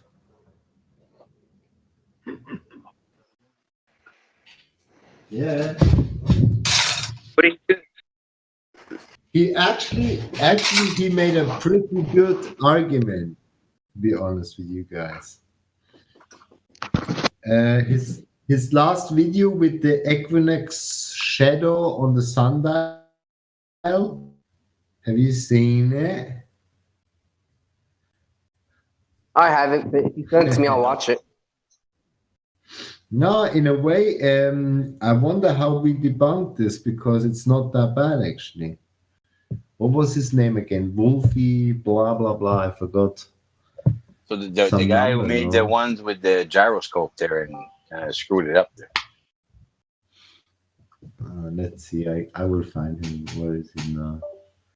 Wolfie Flat Earth. I won't believe it until I see the curve. He showed something which asked for explanation in a way. What's it got to do with the sun? Does it have to do with the sun? So he's talking about, this is the one day ago. He's talking about the equinox movement of this shadow on the sundial, and he calls it another proper debunk of the flat Earth, and it is an interesting thing we should look into. 1 second, I'm posting it. And he adds a challenge. He says flat earthers are too scared to face the equinox proof for the globe. So he's trying to troll us. 2.0. So here's the thing: anything to do with the sky. This is the thing, Hans. Like anything to do with the sky or observations, you already have to make a lot of assumptions where those distances are, how they work, how the light works. Like I mean, we think we know, but to be honest, I don't think we know. You know, so the thing that's going to debunk flat Earth for me is going to be a direct measurement of the floor. It's that simple, and I don't have. Anyway, let's take the challenge on. Look, what he tries to claim is following. He says the shadow on the equinox on the equator makes a perfect straight line from from west to east, okay, over the sundial. Now he says if the sun is circling over the flat Earth, this observation is impossible. That's his claim. He say it couldn't look like that. The shadow would make a little curve, basically. But he claims Yeah, but then it does. you would have to know. You would have to know the path of the sun to make those kinds of assumptions. No? What's with all this 9/11 stuff? Who's playing music? Is that you, agnostic?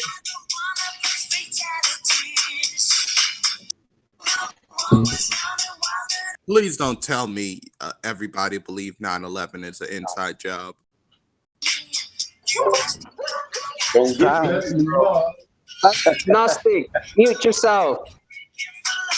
Next you'll be playing Let's Go Barbie. Come on, Barbie, let's go party. So what are we saying to Wolfie about this? I think it's one of the better arguments against that. Well, we don't even know the path of the sun on the flat Earth, so how can he make an assumption that the sun is going this way and it should be doing this? I think it's a straw man. Kind of, yeah, because the sun will be at the equator around this time for the next 3 months, wouldn't it? So it's kind of, and it's going east to west. And if you follow the center of the magnetic pole, or where the magnet, your compass is pointing, it's gonna make that same thing. I don't see how It's it an argument to me. What I'm I think trying to say, I'm playing devil advocate now. What I'm trying to say, okay, he claims, and at first glance, his claim does make sense. He claims that if the sun is making a huge circle above the flat Earth, okay, then the shadow should not go in a straight line on the day of equinox. Okay, and in his video he shows some sundial which is directly on the equator, and it supposedly does exactly that. It shows an absolute straight line, and he says if the flat earthers imagine the sun to do a huge circle, the sundial shouldn't show that. Now, it's not a bad argument if you think about it. I guess we can't answer that. What really. should it? What should it show? Like, yeah, exactly. So is he showing us a picture or a time lapse video, or what is he showing us in the video? He's basically showing a little sundial where he shows or he thinks proves. Okay. And so he's basically saying that this is what we observe, and then he's also saying if you know you are at, you can angle your sundial and have the same effect, a straight line of the shadow. And he shows that with a torchlight. Now he shows what that supposedly should look like. Okay, so he doesn't show a time lapse of the sundial at the equator.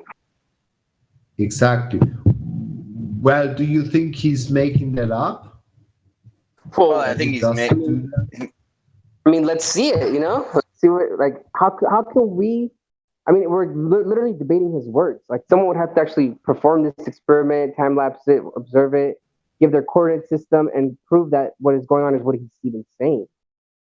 How do we know he's not just based this off a model that he's been told, but it hasn't been verified? Like someone hasn't went to a location to double check it, Because this is what they do. A lot of them just regurgitate what mainstream says. Like, oh, they claim that this happens, so this happens. But if you go there and check it, would it be what they're claiming? That's what I'm asking for. So it's like he made a claim, but he's already affirming the consequence by saying that his claim is 100% fact. I think it first needs to be fact checked. You know, in my opinion. Like we need to first make sure that what he's first happens on a globe, which it might be true. You know, true. I'm not sure. Okay. I think Well, the thing is, Hans, India knows about the equinoxes. The thing is, if you can't use that same experiment to prove it's a globe, how can you use it to try to prove it's not flat? You know what I mean? Like he has assumed so many things for flat Earth, and then basically a straw man, in my opinion. You know what I mean? No. So he's basically referring to the Quiti-Sato sundial, which is supposedly directly on the equator. And it has the capability to the equinox shadow moving from one side to the other in a straight line. And that's on the day of equinox.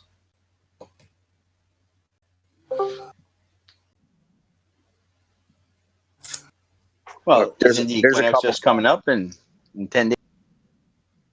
So there's a bunch of problems. Like, first of all, east and west is defined as where the sun rises on the equinox. So, dude, the Earth could be a freaking starfish. If that's where the sun rises on the equinox, that's which way east is.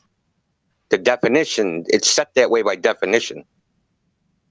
It has nothing to do with like where you are, which way north is. Just wherever you are, where the sun rises on equinox, that way is east. Where it sets on equinox, that way is west. Mm-hmm. Okay, yeah, of course.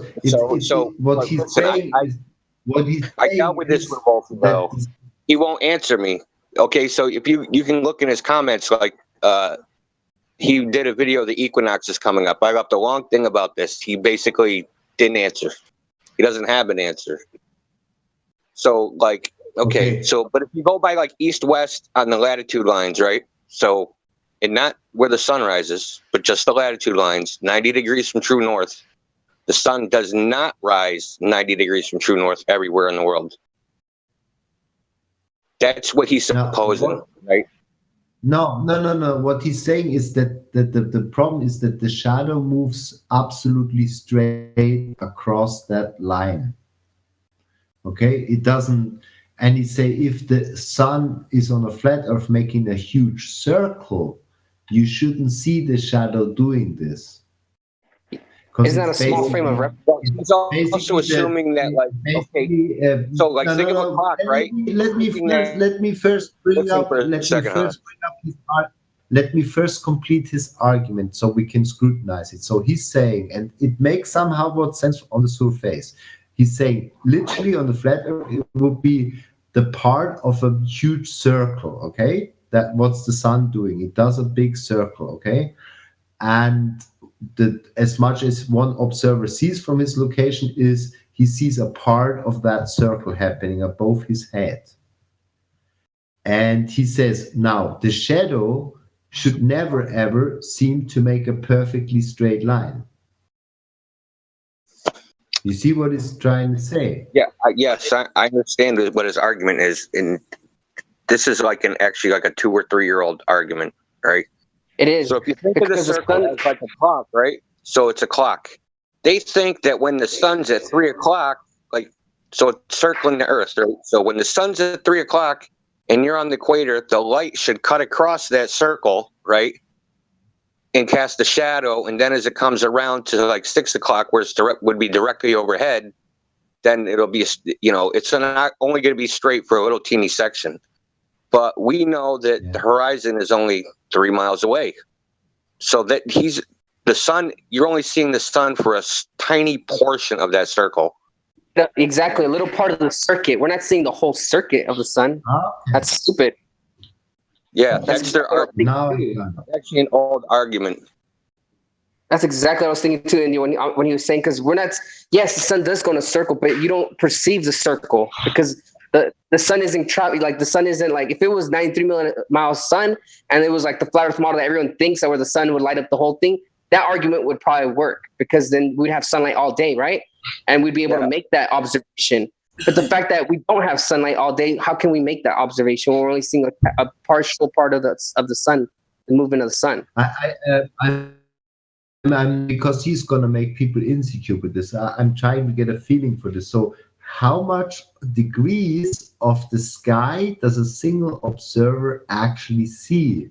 I mean, he doesn't see 180 because that would be him looking like, you would have to see the observer in the center of the Earth. He has 180 of the day side, but an observer standing on top of that ball, he has only a part of that. No, his 180 degrees doesn't resemble, does that make any sense?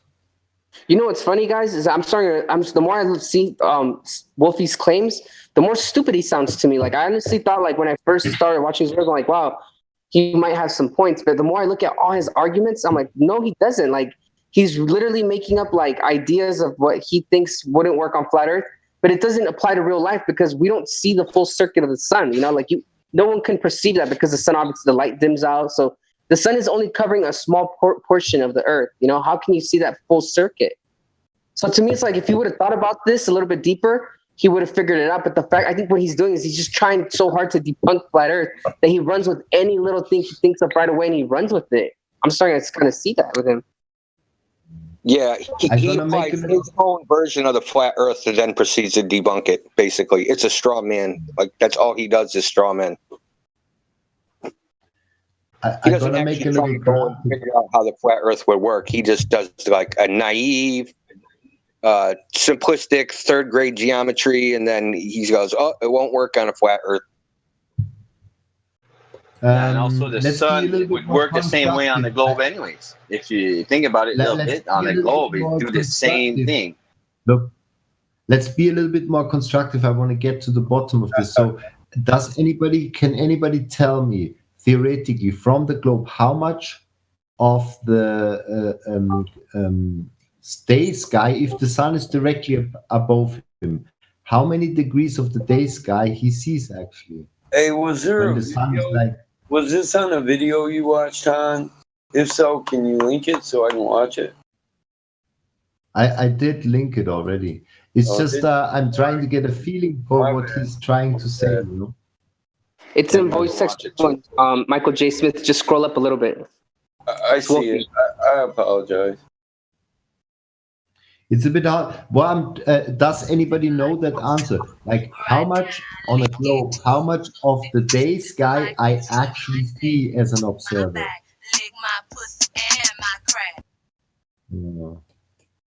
Somebody needs to say that again, Hans. I didn't really hear you. Now, how much on a globe, how much does an observer on top of the ball, when it's noon at him, the sun is 100% straight above him, how much of the day sky does he see, assuming that he has full vision, his 180 degrees? How much is his 180 degrees? Because it's not the whole day's in absolute value, like in miles or kilometers or something? No, in degrees. Like degrees, whatever your field is, like 170 degrees for a human being. I make a little graphic to show you what I mean, and then I come back. Just give me a second. Oh, okay, cool. Because I'm kind of not understanding exactly. Yeah, let me just make a little graphic and show you what I'm trying to say. Let's see what I can do.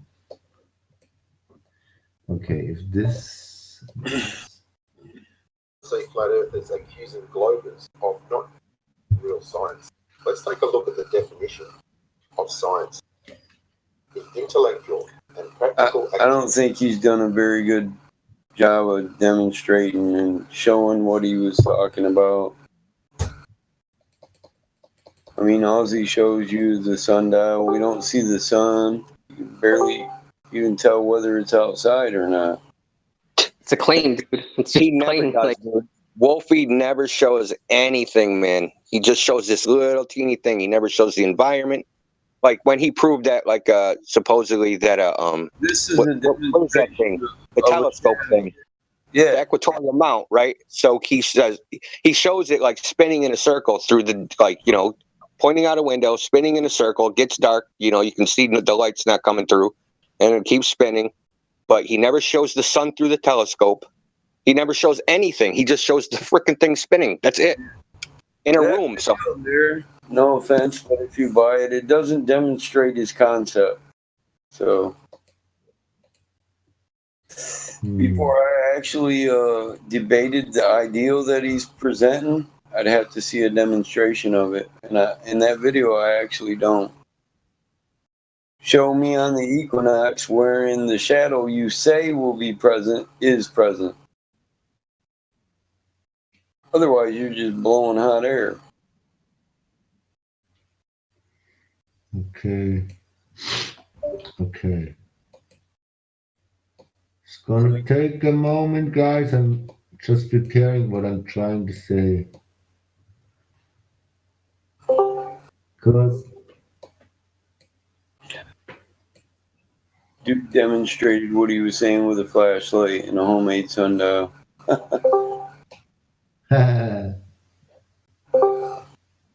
But he didn't show that this is really what we observe in nature.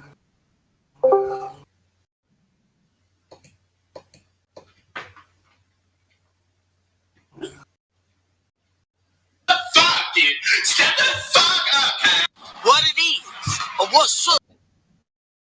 What's up? Okay.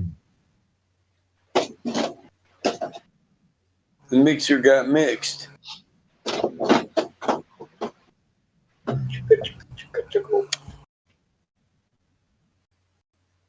When I was a kid, that's what we call whacked. The mixer was whack, yo.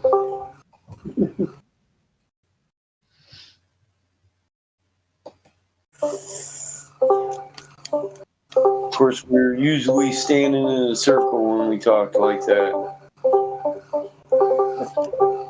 Oh, you're about to be banned, Mixer.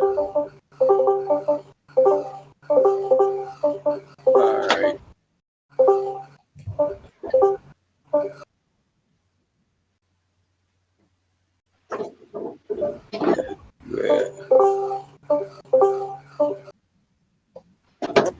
Later, dude.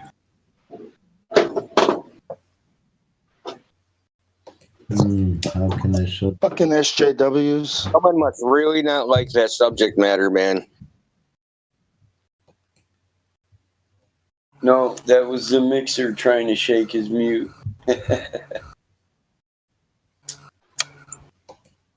Ah, no, I got it. Okay. So this is the observer's 180. And this is the world's 180.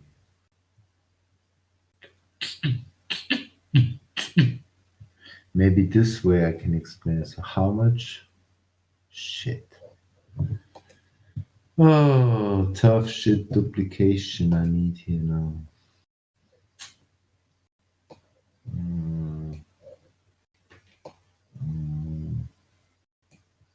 How is that possible?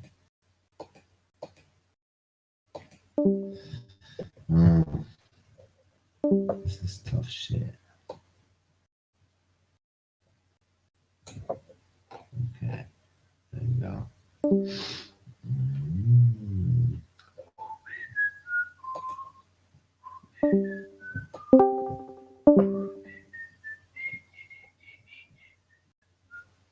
Okay, so Hans, are you still there? Yes. Okay, Yes, I'm hanging out. Okay, I was just watching a little bit of the video of Wolf Feeder, and I just want to note one thing. When he first started, he's going through the got like kind of bashing flat earthers about coming up with the scientific and what is science. Oh, Yeah. But then I just wanted to add that he's not explaining what is the scientific method. Yeah, there's things in there. Anyway, no big deal for that. So I just thought of something while I was watching it. I said, in my head, it's like, well, when they made this sundial at equinox, they made it so that it goes in a straight line, whatever the sun is doing. Whether it's a flat Earth or a globe Earth, whatever the truth is, they made it to do that. It's made. It's pretty simple. Like whether it's flat or ball, it doesn't prove anything. It's just they made it so it goes in a straight line. You understand what I'm saying? It has nothing to do with the shape of the Earth. Here's another problem. Like half of these arguments that we get from globe earthers, they all have preconceived notions that like the sun's distance was derived through like science. They believe like all that shit is scientific. So this is this is where we're like crashing with them, because I don't think they went back enough. And if they have, they just overlook it or don't care. But if you go back and look far enough to how they derive the distance to the sun, how it works, what it's even made out of, I mean, they believe all that shit and they use that in their argument. So it's kind of hard to argue when like they can just sit back and be like, well, that's the mainstream version, you know? But it's like, it doesn't matter if it's a mainstream version. Like, is it scientifically verified? You know? That's what we're practicing with them. You have to understand, like, so like he already has this preconceived notion of how the sun works in his model, how far it is, how the light works, you know. But it's like, dude, I think we're all wrong about it, you know. Like nobody knows where the sun really is, and that's where like that's where it gets really gray, you know. And in that same mindset, you know, of making it so that it works no matter what it is, when that sun, when the Earth is spinning, that's one thing, but also the Earth is moving, you know, clockwise and anti-clockwise, you know, at 66,000 miles an hour, or 18.5 meters per second, you know, sideways. So we would experience the same thing. You know, like we can ask the same question on their model. How is the Earth moving side to side and spinning and giving us a straight line? Now, I think I got the graphic now together, which I can maybe use to get a bit closer to what I'm trying to understand. Oh, shit. Okay, now I will take a screenshot now. And let's see, where is my camera? Boom. Okay. I will have to lay it out and explain what it shows. It's a rudimentary graphic just to get something across. Okay, there you go. Now I just loaded to voice text for everyone.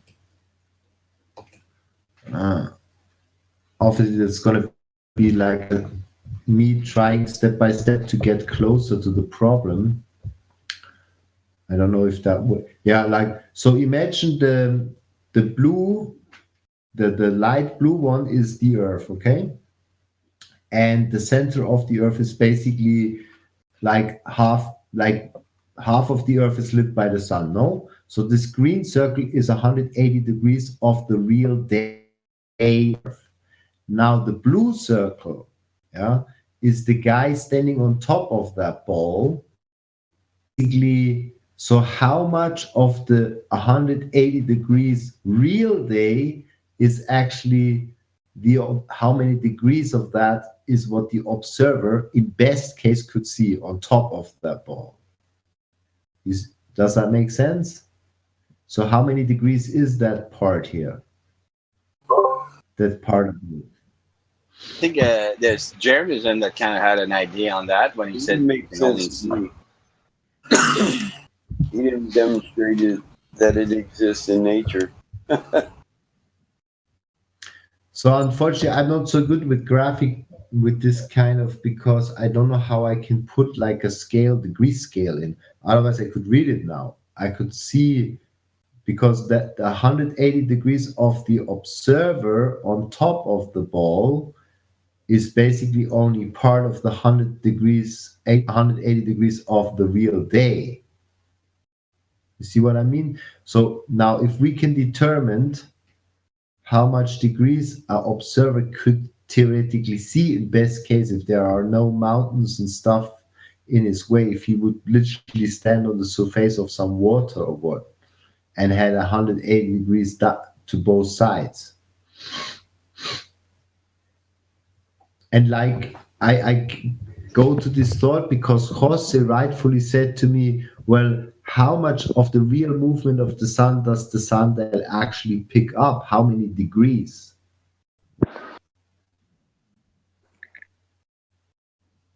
And that's even interesting on the flat earth. Like, how much of that sky we actually see, like even on the flat earth?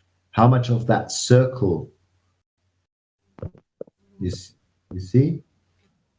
I don't know.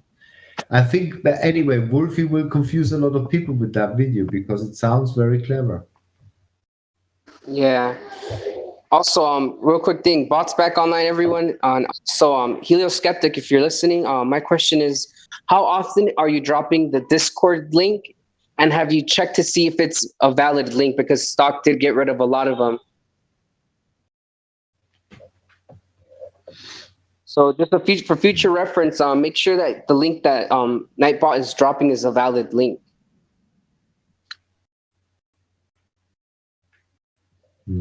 Maybe I can do this actually. Oh, that's going to be a lot of work. Oh no, maybe I found the easy way to do this. Let me see. One Let me check second. these. As far as I know, I put 2 links in the description, and the Nightbot pops one up every once in a while in the chat. Well, I mean, last time I checked, they were both still good. When was the last time you checked though? Like recently, like yesterday? Maybe not yesterday. Yeah, you should check it because Stock just got rid of it like a couple days ago, like maybe 2 or 3 days ago. He got rid of a lot of links because we reached our maximum. We have a limited amount of links we can create, and we reached that limit where we can make one new link. So he did get rid of a lot of them. I'm pretty sure. Well, if I click on it and it works, and it just logs me straight in? Does that mean it's still good? Yeah, because if it didn't work, it'd say invalid link. Okay, well that one's good. All right, awesome. And let me check this one.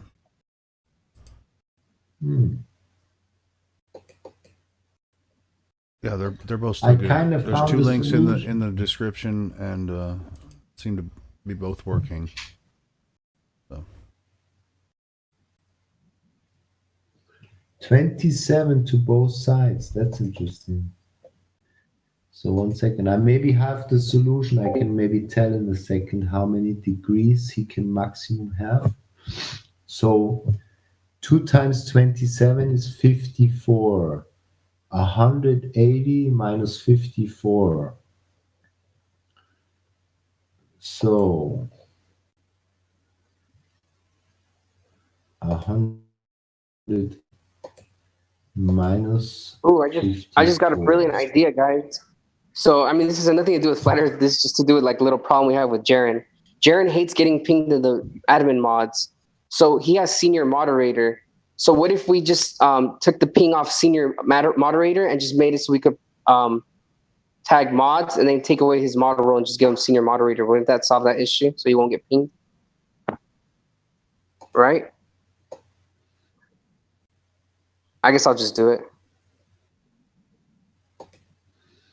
Now, so I found out from the real day, the observer on top of the ball can see 126 degrees.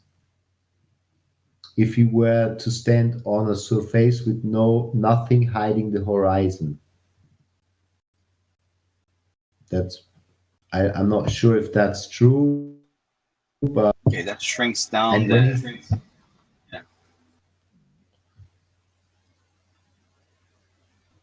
Yeah, go ahead.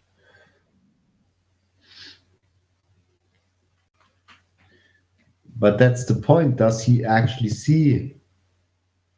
How much does he see? Like I have no feeling for that. How much he's supposed to see of the real day? According to this simple graphic, I make it 126 degrees. If there were no mountains or something hiding,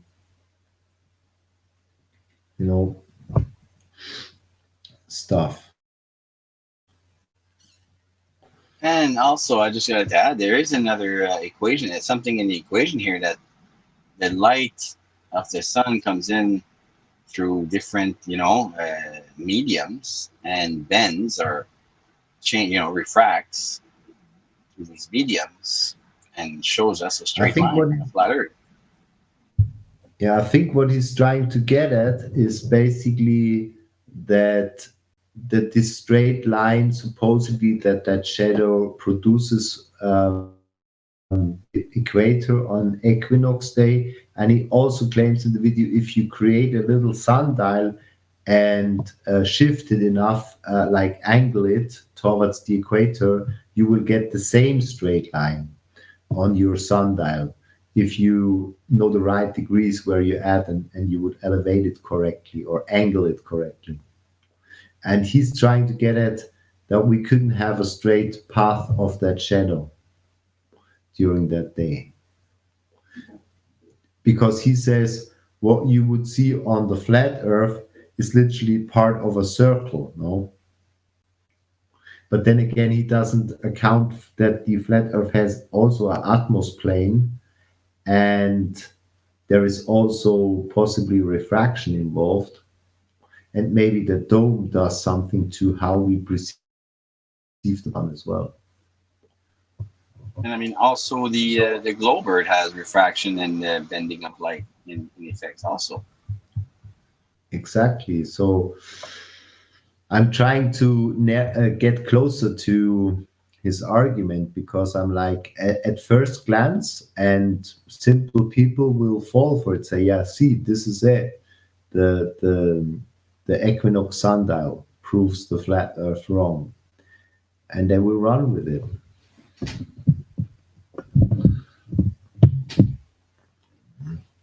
I don't know. Yeah. So that's what the pic next. He didn't show it to be true to what was thought. Okay, I don't know. Atmosphere, apparent sun position of the sun. Horizon. Interesting.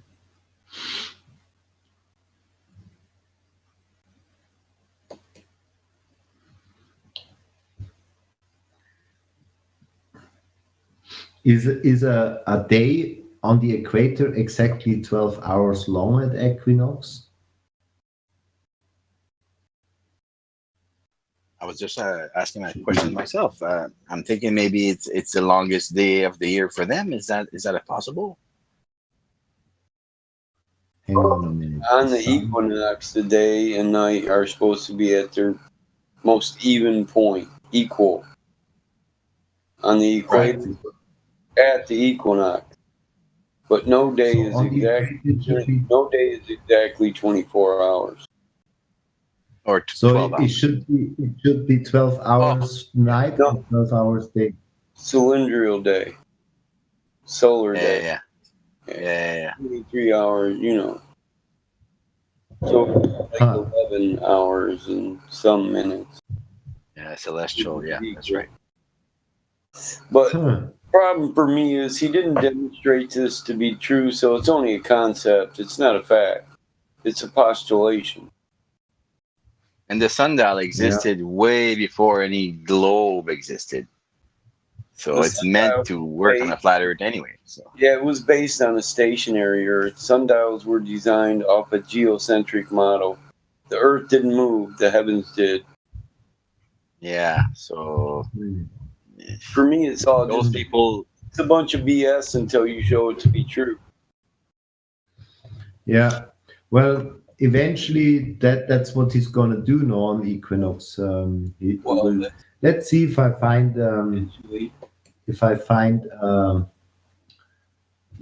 how you say, a time lapse of that sundial.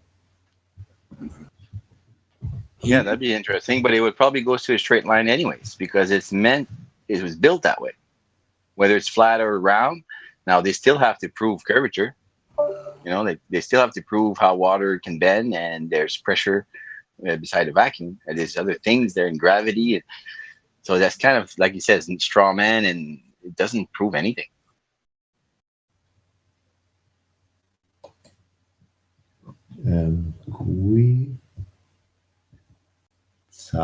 Quetzalcoatl sundial. Sundial. Maybe there is one. No. Why do you sound like John Lennon?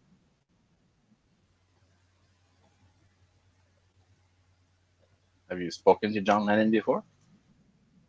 No, I heard his music for several hours, watched videotapes of him, read a few books, seen a few documentaries, uh, read some of So his liner notes. you see Hans. Yeah, Hans is sounding like him, like not me, the other guy. Yeah, I guess so, but maybe it's just because British Are people. are you trying to say John Lennon is still alive? No, he's definitely dead. Somebody blew his brains out over 40 years ago, but still. Yeah. Hans is European, I'm sure. He's got some kind of an accent. German. Oh, I'm yeah, German, man.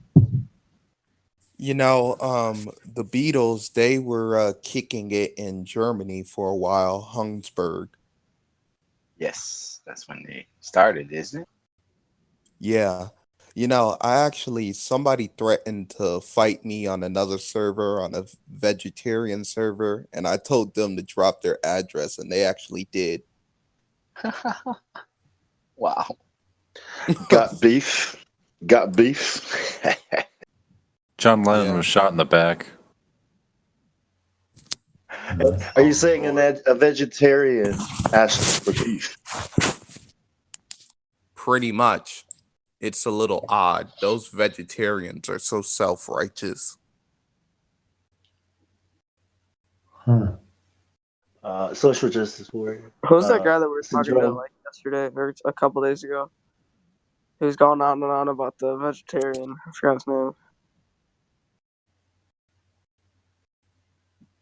There is a little time lapse of that sundial on Equinox. The only vegetarians I really mess with is Indians. Like half of India is vegetarian or vegan. Very nice people.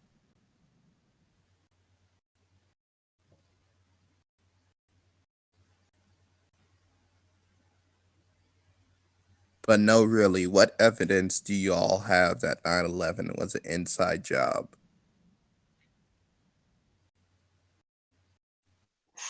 Oof, you've got a big question there. There's a lot of evidence.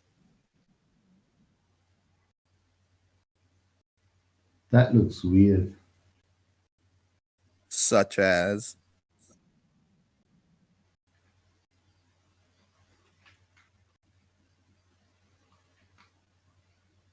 There is no more shadows. Interesting.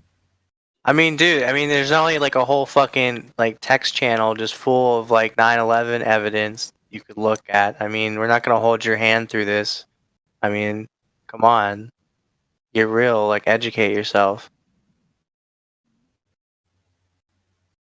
Exactly. Is that a Beatles That's reference? That when I something hold your hand? that's something that a lot of feminists say, and a lot of uh uh women's rights people. Educate yourself. If you bring You up a saying issue, feminism isn't real, bro?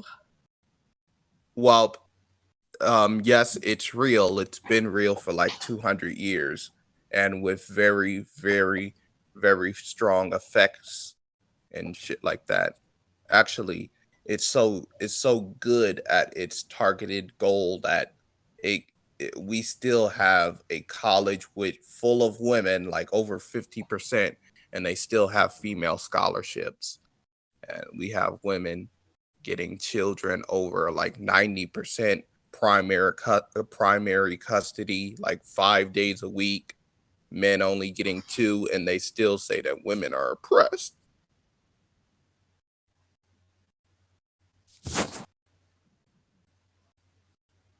Huh. It's just propaganda, man. Don't listen to it. Oh, I'm not gonna listen to it. I'm gonna defeat it. But that's You just remember like Edward Bernays? You know who Edward Bernays is? Bernays? He was no. a psychologist. He's Sigmund Freud's nephew. He's the guy that started this whole thing, feminism, propaganda, to help with the war. But then he said, because propaganda works in time of war, it must also work in time of peace. So now we have all this propaganda. This is what psychology is. All that. They call it public relations because propaganda became a bad word. So now they call it public relations. So, yeah.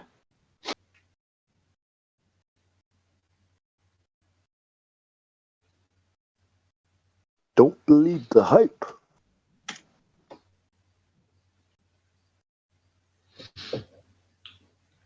Well, I found a time lapse from the equinox of this Quitisato sundial, and it Can seems you to share make it? a straight line, but it doesn't show a lot of it. It just shows, I don't know. Let's see, I send it.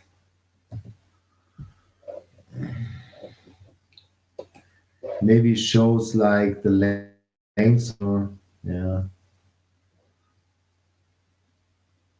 in both direction. It appears to be pretty straight.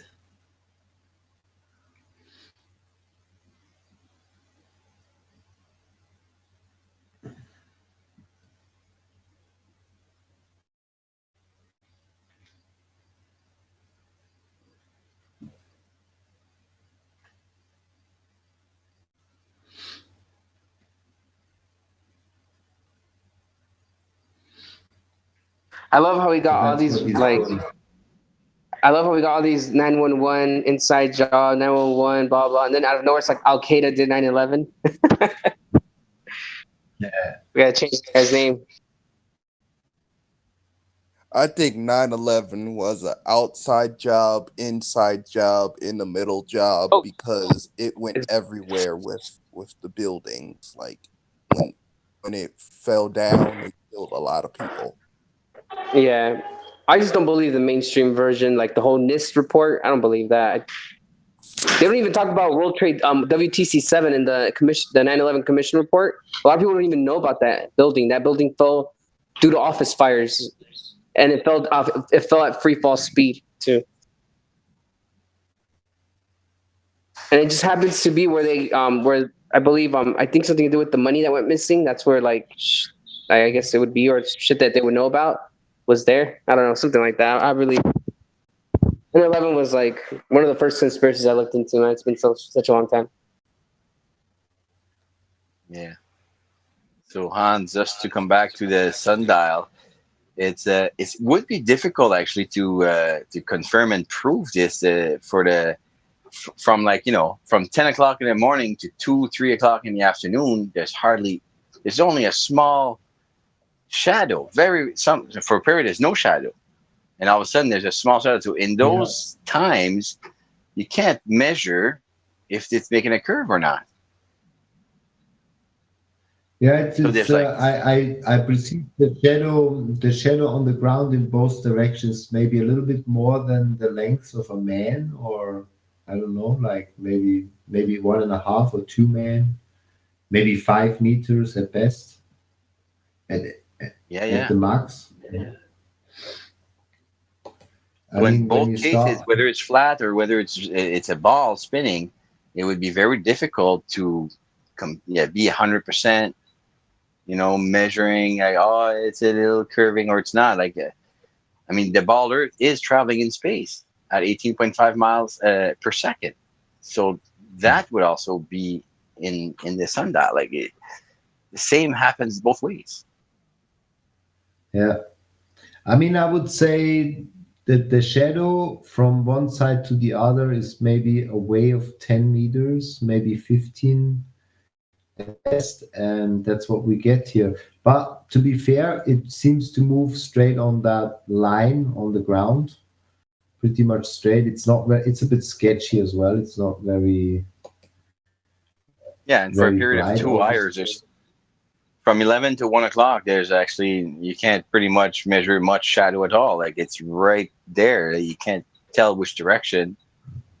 It's like, see what I'm saying? Yeah. The middle of the world, Criticaro sundial. I don't know. It's interesting. So, and he supposes that's a proof. Yeah, hard to say. Not proving Interesting. anything. Not proving anything. It's just like he says, straw man making us go do the run around and thinking about it. And there's a lot of things to take in consideration in both Yeah. sides, whether it's a ball spinning and trying to prove ballers with that sundial, or whether to prove flat Earth with the sundial. It's not going to prove anything. Like Well, Aristotle's. he narrows it down to just this one point. He's saying that basically you can do that from any place in the world if you angle your sundial, and he's saying the straight path is the smoking gun. He says his argument basically is because on a flat Earth it would be a big circle. That means the shadow couldn't run straight because the sun is supposedly making like at least part of a circle above that sundial. That's his argument. And it will confuse some people, I will say that much.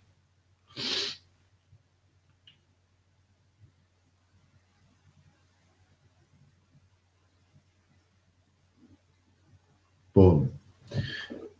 I don't know.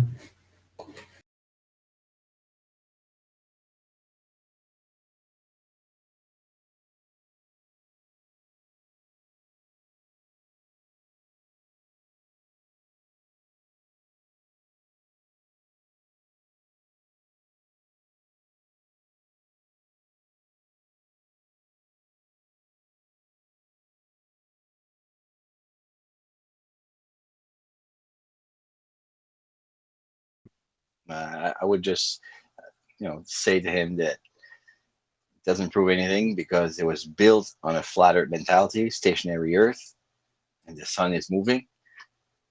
And there's a 3 to 4, I would say 4 hours period where you can't really tell it's right above it.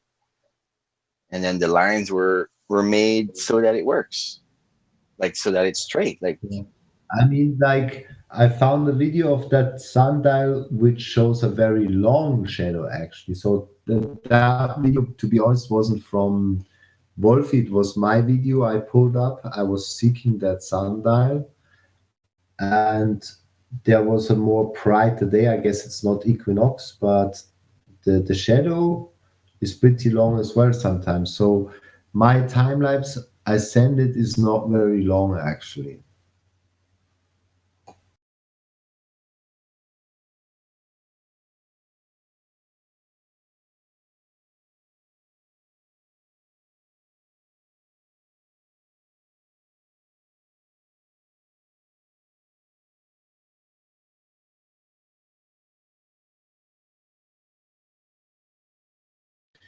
Shame that there is only one time lapse of equinox of that sundial, and it's not a really good one.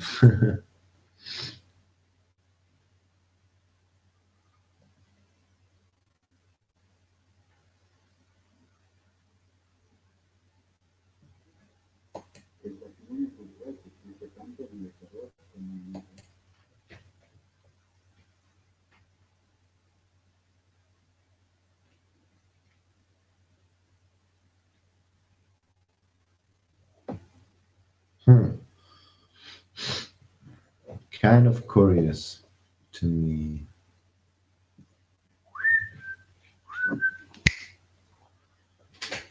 It's weird stuff. This.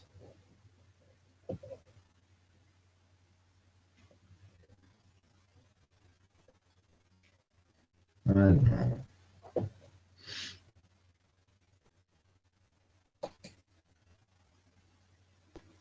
I have the thought of that. They claim that the sundial is the center of the earth. Interesting.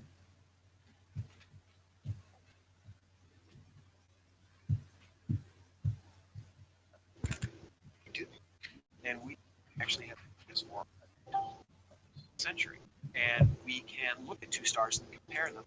For example, taking color or taking perspective.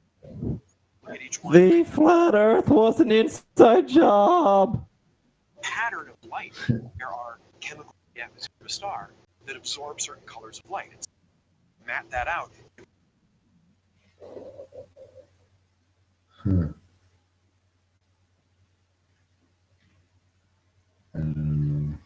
So can anyone explain why WTC7 fell at free fall speed?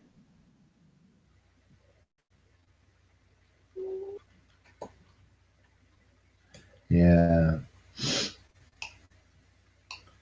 Come on. We can pretty much say that 9/11 was a fraud. Regardless what exactly happened, we know we've been lied at, and that should tell us enough.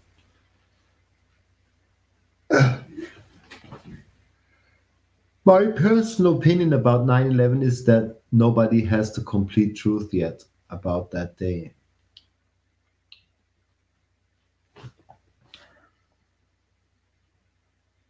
Except those who did it. So what do you think happened? Well, it's I think certainly it was a not controlled what they demolition. told us. It's too obvious. It's too obvious that it's a planned thing. That's They too. did it. They did it so they could go to war in other countries, and so they could take our rights away here. And so they could control the oil. Yeah, you go control over there. Go take some oil. Go take, go. There's back. They won't tell you why. Why would they? They keep that knowledge. They'll tell you something else, and they'll create a conspiracy theory back, to lead us astray. And all of a sudden, the truth is right in front of your eyes the whole time. For 30 years, it was predicted 9/11, two towers burning. Cartoons were having it. Like, it's too obvious. I would say that day was the great shift. This is where they switched gear, and this is where they got really serious. Until 9/11, nothing was, but that day was a great shift, unimaginable of proportion. The impact of that day was immense.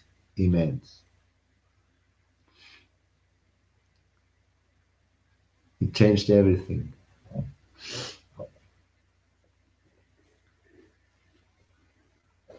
I remember the time before was kind of a pleasant time in the world.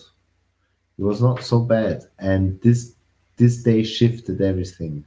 The world changed dramatically since then. You guys and America changed dramatically. Sorry, man.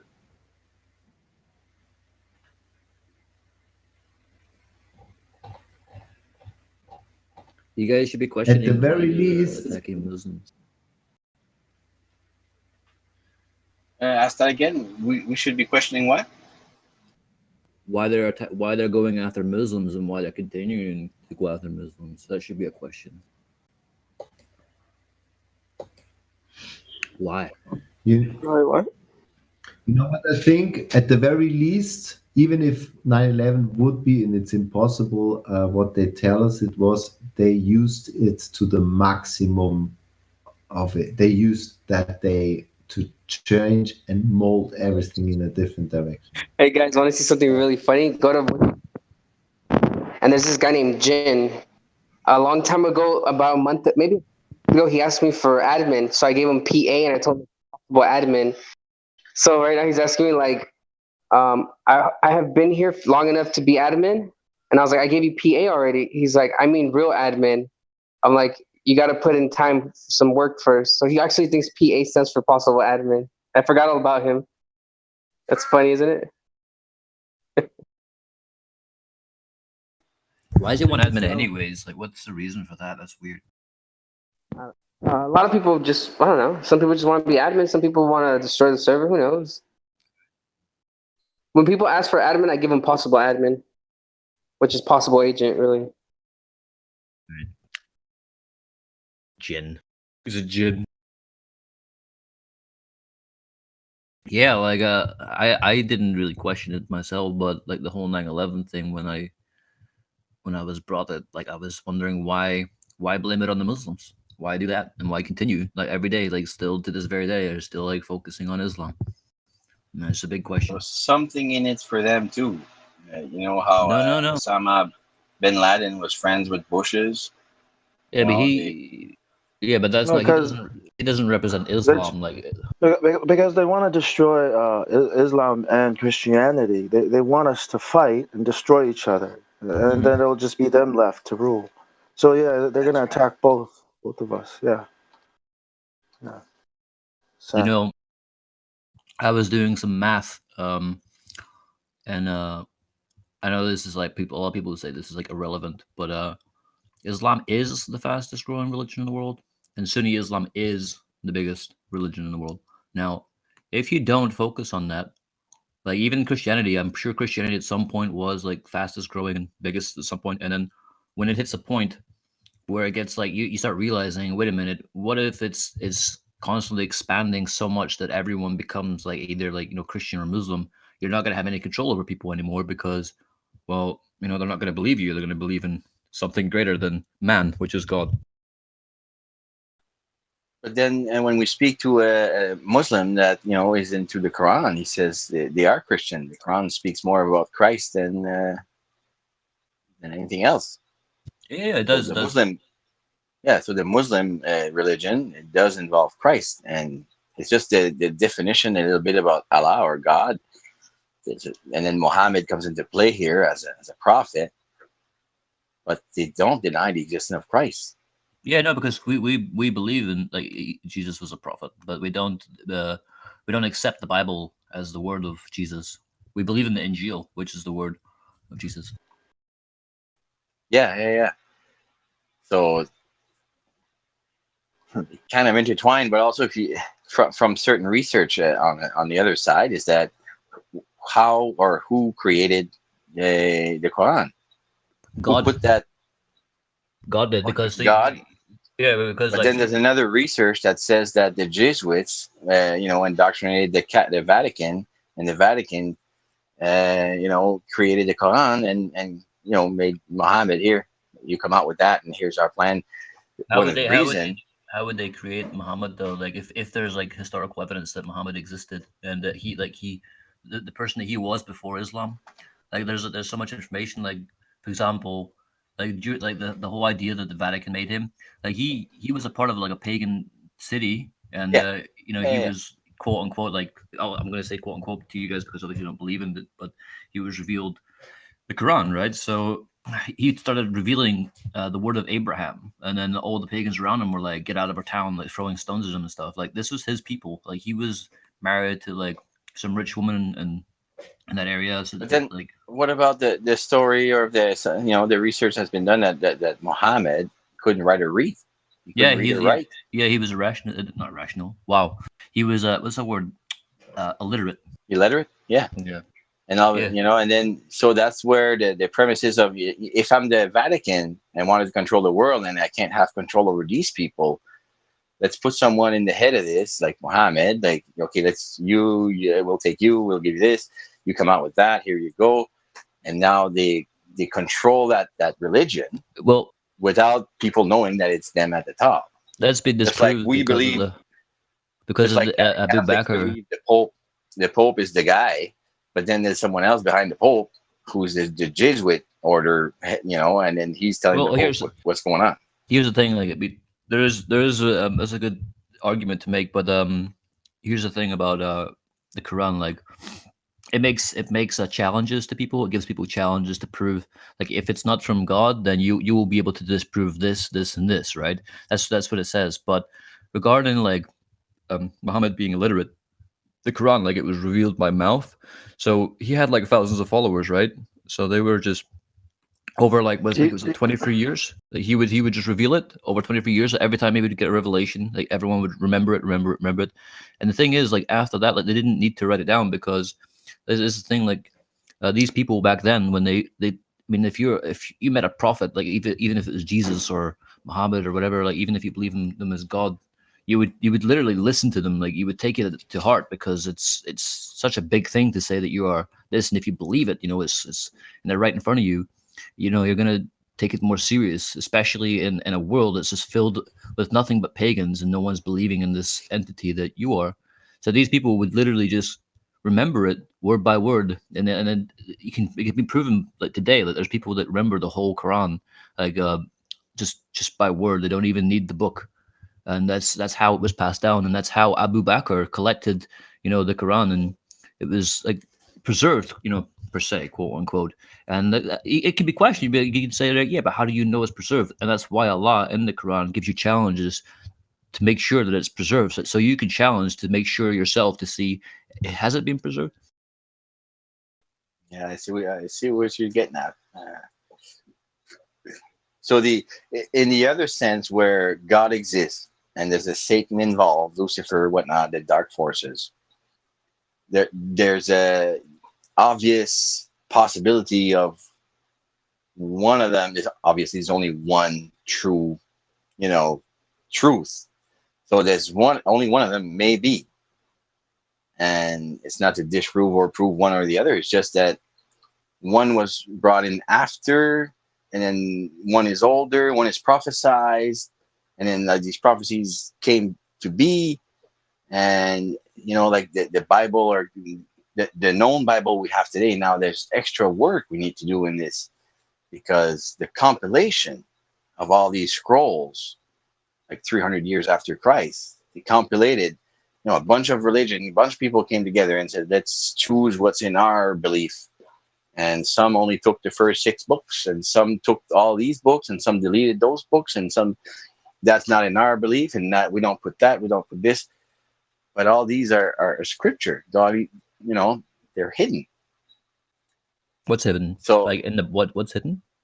Well, there's all kinds of gospels and scrolls that was written by people that's not involved in the Bible because someone decided at the time to not put it in. That's when you should start questioning the preservations of God. Because if you believe in God, right? I mean, I'm not trying to like state anything here or whatever, but I'm just saying, like, logically and rationally, like, for me, if I think about God, like, I don't think any man can like edit God's word or change it or hide it or conceal it in any way, because God is more mightier than man. So like, you like just saying that, it makes me think, have you questioned to think that there's a preservation? Like in the Quran, it literally says like Allah is the preserver, and that in the Quran that we see it as preserved. But if you're saying like there's missing parts of the Bible, then that's not preservation. So how can people do that? How can people take away God's word? And with the help of who in the back that would be able to do that? It would be Satan. He would do that on So purpose. Satan, but that's the thing, like that you're giving Satan more power than God now. Like that, in that The reason is because the story tells that Satan is on earth. Now, where I think the issue is every time scripture from Hebrew or Aramaic, or when God, Christ's time on earth, every time these writings were translated, that's where I think the dark forces can involve in that man's brain to use a certain wording in his language to translate Hebrew or Aramaic or Greek, whatever, to use a certain words, because down the line, languages evolves. The definition of certain words that used to mean one thing now means 5 things. I agree with that, to be honest with you. But the word evolved, I wouldn't use the word evolved. I would say devolved. I think language has totally been. Yeah. It's a good point. The thing is, like, I personally believe, like, both teachings, like the teachings of the Christian doctrine and the Islamic doctrine, I think people should focus more on that. I've noticed a lot of people when they debate, like, between Christians and Muslims, it's always like based on like things like Christ was crucified, and the Muslims are like, no, it wasn't.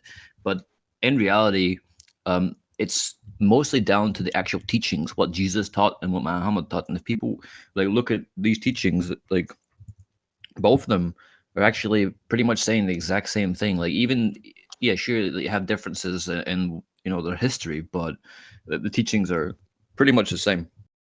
Yeah, the message, the global message, or yeah. The message is there for us to live our lives, and the 10 Commandments, and obviously we also all have that. Well, supposedly most of us have that that the emotion when we are doing something wrong with someone, or lying, or making a purpose, we have the feeling of doing something wrong. And when we do something right, we feel good. We help this person out. We give, it feels good to do that. It feels bad to the other side. So there's a moral in our spirit to understand. Why I believe the Bible is the Word of God, and it's not significantly changed. First of all, when we find new scripts, they still match up. And another thing is prophecy in the Bible and physical evidence for story. And so to me, the prophecy in the Bible, which is still fulfilling is a very strong indicator, because when it says in the Bible itself, if somebody prophesies and it doesn't come true, it's not from God. But the word of the Bible fulfills itself. So that's a very strong indicator for me that Did you say if someone has a prophecy and it comes true, then it's from God? Or yes. But wait. How would you know that? Like, let's say, Nostradamus, is he a prophet of God? No, it's in the Torah. But first, can I say? Wait. And he used the Bible a lot, Nostradamus. Yeah, he used the Bible, and not everything he said came true. So that's another point for you, Hans. I just want to say something about the one Bible, like the Douay Rheims of the Vatican. In Isaiah 40:22, they use the only Bible that uses the word globe. Translation, it went from troops on the King James. They're talking about the firmament, and then all of a sudden it's globe. It's the only Bible that has that. And the so Bible was the Douay Rheims of the Vatican. Yeah. So, and this was in 1582. Particularly by the Catholic Church, the Bible was attacked, and it was also withheld from the common believer. They made it so that it was actually not allowed for the common Catholic believer to read the Bible. That's right. Many centuries, people were not allowed to read into it. So I'm just saying the Word of God cannot be changed. You're 100% truth. I believe that 100%. But I think the only one Bible, or Bible means biblios, meaning many books. The originals cannot be changed. You can't take away or add whatever to it. So one must do a lot of research to find out the meaning of these words of ancient Hebrew and Aramaic. And by the way, even Muslims said that about the Quran. It's not allowed to translate it, and some Muslims do not even authorize or think that any translation is authorized, because that's the only one thing I will give those people who say the Bible is changed, that translation is a difficulty. It's not always malice involved. It's sometimes an unlucky word used, which maybe has different meanings to it, and translation is a difficult task to do, a proper translation. What do you mean, like it's not allowed to be translated? For example, I'm a German, I speak English, Spanish, and Hollands. There are sayings or wordings in German which makes no sense at all if I translate it directly into English. Like certain sayings we have. If I tell you, this girl has a lot of wood in front of her house, that doesn't make a sense. It's just it's a floskel in German. Every German knows what it means, but it just doesn't directly translate. You would have to find a similar metaphor that actually matches it in your language. Well, the thing is that we consider the Quran a miracle, like an actual miracle that we can touch and read. And I know you're like, when you read it in English, it's not exactly what it's saying in Arabic. But the thing is, like, there's obviously like thousands of translations in English, but the thing is, you still get the context. The context is what matters. And the thing is, like, sure, you can sit there and be like, you can sit there and like say, as a person, as a Muslim or non-Muslim, you can say that this means this, but it does say the same in the Bible. Well, the thing is, in the Quran, it does say this. It does say, like, if you don't know, then go to the people of the book, meaning the people who obviously study this for a living, Exactly. Arabic. That's the same with the Bible. You could make the same argument for the Bible. For example, did you know that the Hebrew letters have 3 layers? That the Hebrew language actually has the surface value of a word and the surface meaning. Then there is a mathematical layer and there is a pictographic layer, saying that it's already found out that in the first word of the Bible, in pictographic mean, it already says that the Son will come and die and take away the sin of the world in the first sentence in the Bible. And this word has a lot of supernatural, how you say, things to it, like, for example, like I Wait, said, can you repeat biblical it? Sorry, prophecy, which sorry for fulfills interrupting you. itself. Can you repeat that again? Well, why do you need to interrupt me? Let me make my point, and then it's your turn. No. So, for example, Can you there's repeat it a lot again? of no. Don't interrupt me. No, can you I'm repeat it almost again done. so I can? Don't interrupt me. I'm almost done. Okay, look, there is biblical prophecy which still fulfills itself in front of our eyes. So this word is from God because it has a supernatural property to it. Right, I'm not debating with you, man, because I'm not. Thing is, I'm asking. All I did was ask you to repeat that verse again, and you're like, no, don't. I'm not doing this. I'm not actually here to debate about like this and that. I'm not doing that. All I wanted to hear was that verse again, and you're getting like this is the thing. Religion is very delicate, and when you debate it and with someone like, say you're a Christian and I'm a Muslim, it's going to get intense. And I've been in debates before, and it can get offensive. I wanted.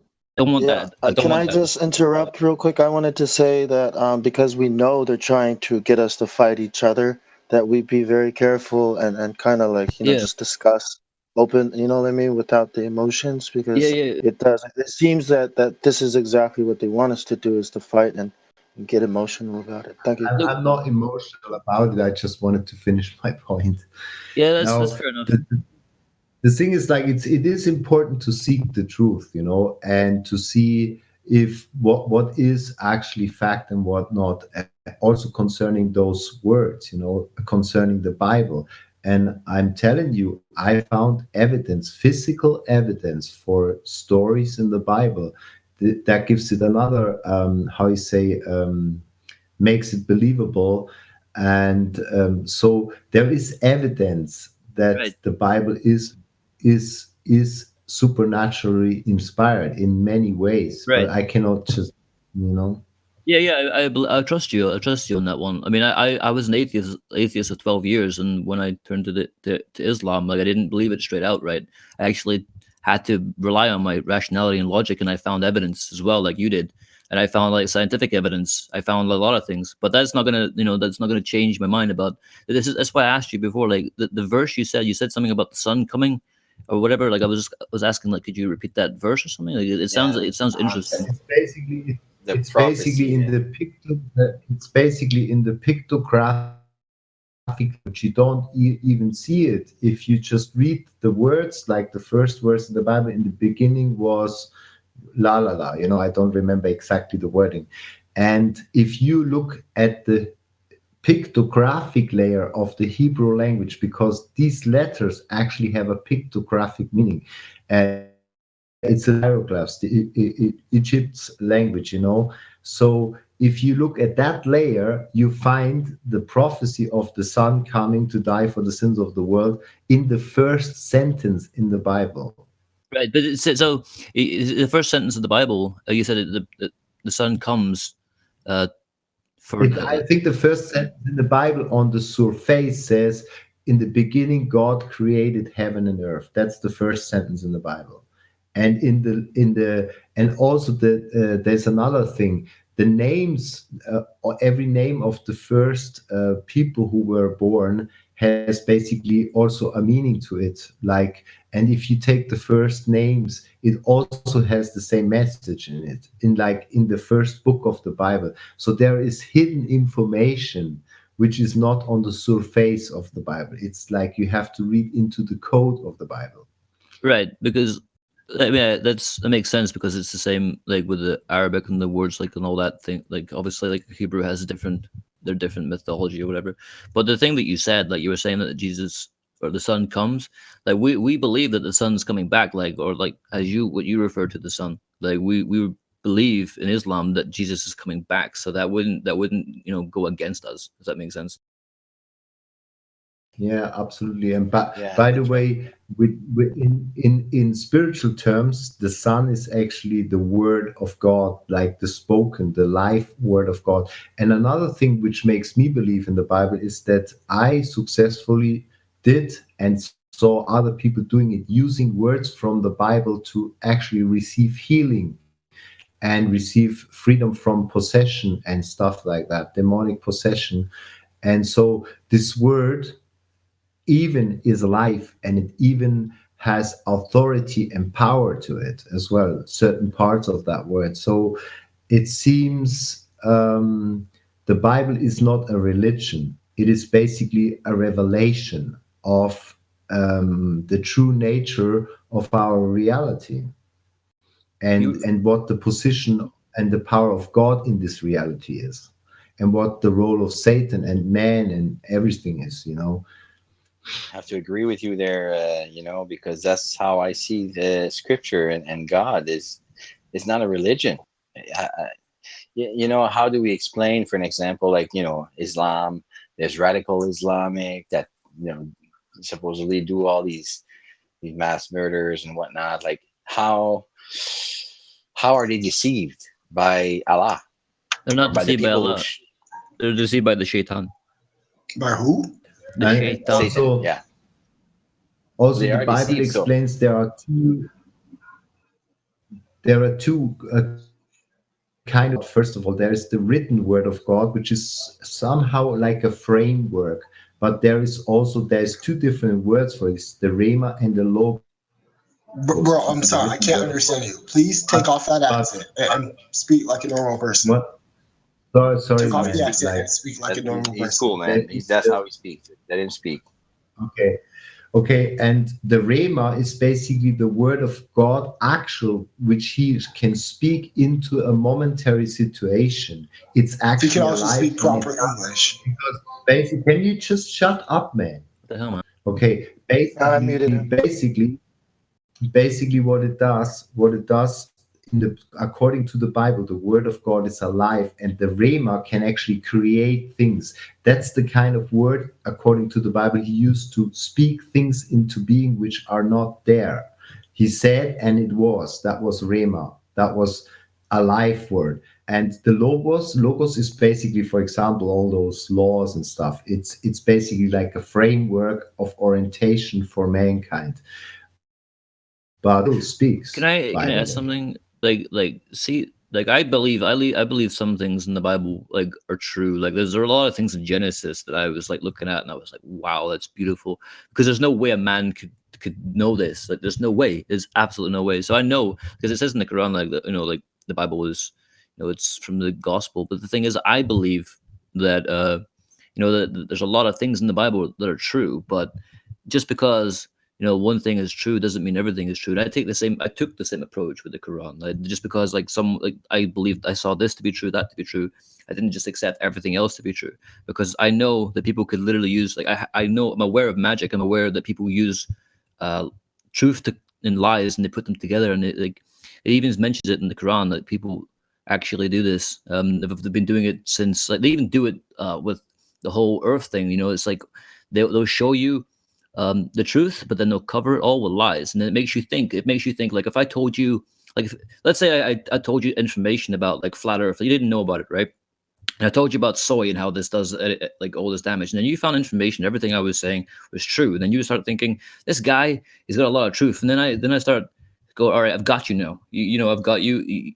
You know that I'm a truthful person, and I start lying to you, saying like, oh, this guy's gonna go get you, and this is doing this. Like, what's stopping you? Like, what?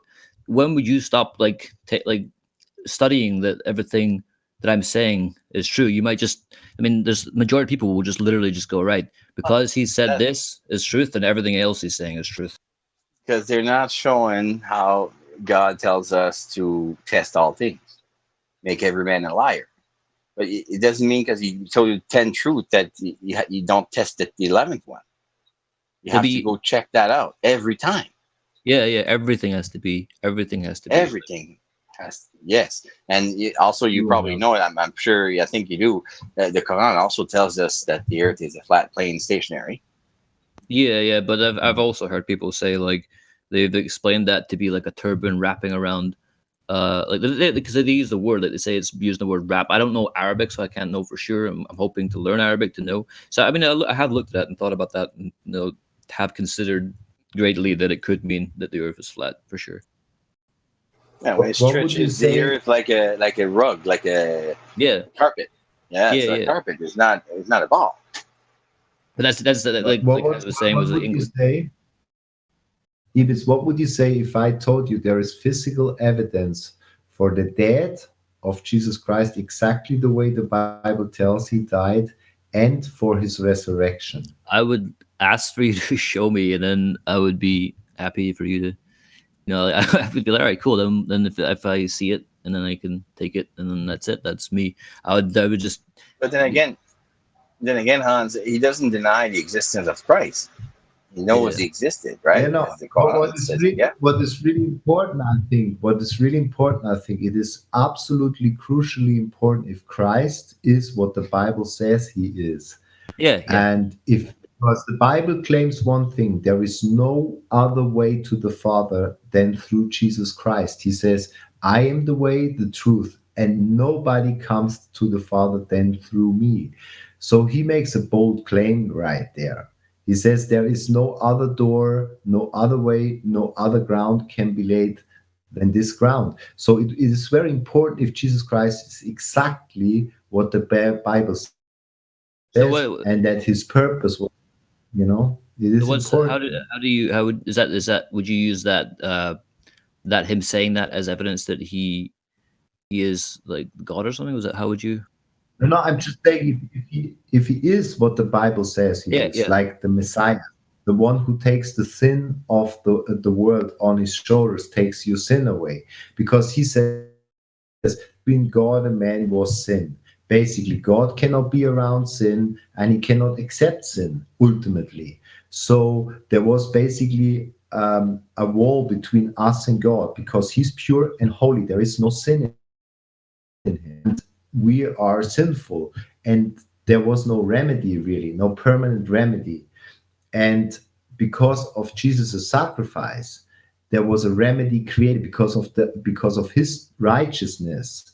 He created or recreated what Adam lost to Satan, because what Adam literally did by obeying Satan, he gave him the power of him, because you become servant to the one you obey. So that means Adam had the keys, he had the power, he had dominion, and he gave those keys to Satan. And that key had to be brought back in the God's just system, because God has a just system. And it was brought back by Jesus Christ. He restored the possibility for man to commune with God. And that's why he says you have to come through me back to the Father by repenting, baptized, receiving the Holy Spirit, and transformation of your personality, transformation of yourself.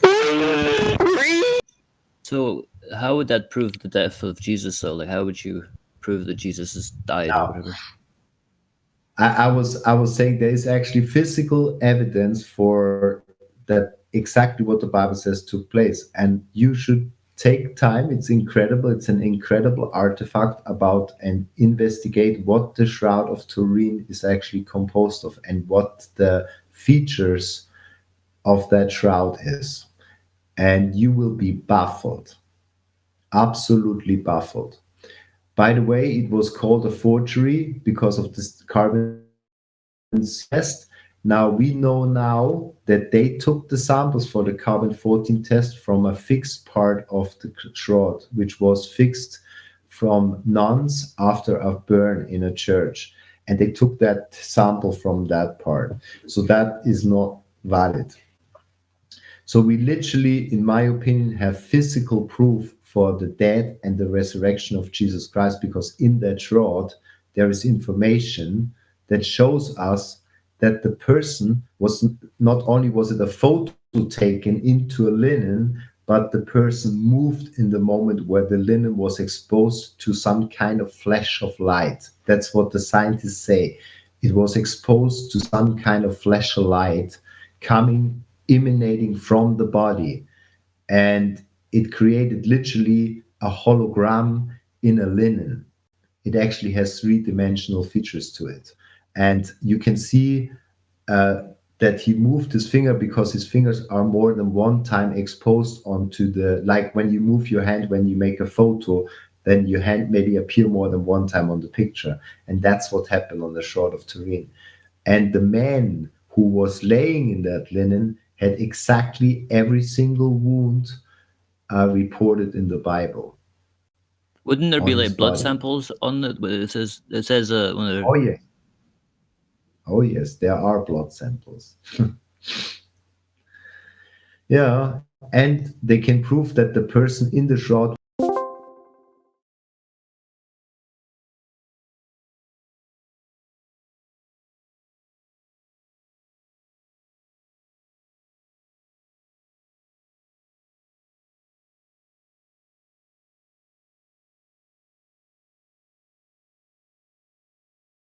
I stole the bot.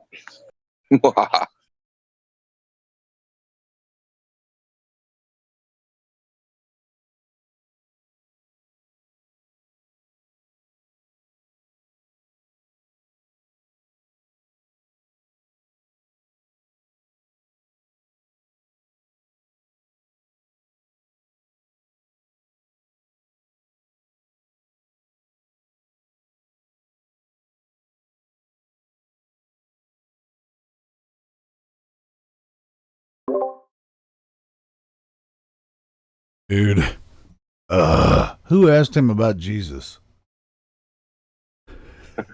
I don't know, man. I had to steal the bot, man. I didn't want that going out. What's going on now? Shit. I didn't even think about that. So Well, he's like, when well, he it's brought just the like shroud the- of Turin, I'm like, I'm moving the bot. No one wants to hear this shit. Well, oh man, not to be too harsh, but I mean, that's why I was almost. I was talking to Jose the other night about just opening a religion channel too, and just hey, I don't know if I can do two OBS at once though. Maybe. Yeah, I think there's a way, but your computer would probably not like it very much. Man, my computer really. I'm really surprised that it's handling a lot of the stuff that I do on it. So, I think it probably could. But anyway. So yeah, What about the that's too flat deep. Earth? Yeah, what about the flat Earth? Well, I mean, or 9/11. That it's still 9/11 here. So Yeah, I'm about to change my name to No Planes. no planes. I mean, the people get so people aren't as butthurt as they used to be about it, but it's like that original trigger of, oh man, you're not honoring the dead. Like, no, we're trying to tell you that they died because they lied to you about how these people died. Crazy. Can you use a slash? Can you use a slash in your nickname? I don't know. Oh yeah, you can. Sure. Yeah. I think. Yeah, mine already has one. So.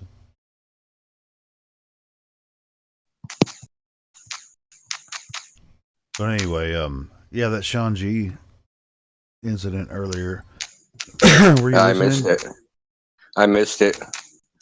I mean, he was Why trying would to he was trying to explain to us how those planes could have brought the buildings down. He actually tried to do that. Yes. Oh, he's lucky I wasn't Yeah, on. it went really shitty after that. I changed my name to 9/11. Prove Newton wrong. Oh man. And I was about to eat a bowl of pasta and go to sleep, man, and hope everything goes well. But that's just. I mean, there's only so much on this platform that we can go through the religion stuff. Yeah. Well, the Shroud of Turin thing,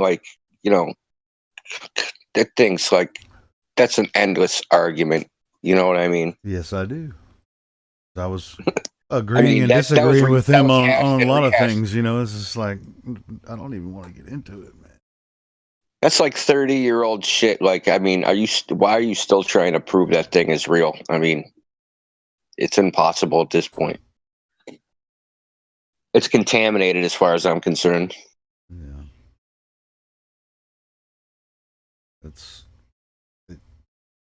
It really doesn't prove anything, honestly.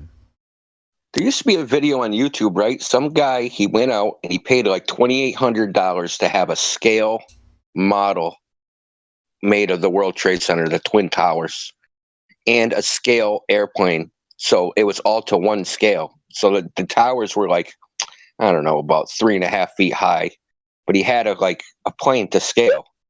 Because like all the videos where you see at 9/11, you can't see the whole building. You know what I mean? It's cut off by other buildings.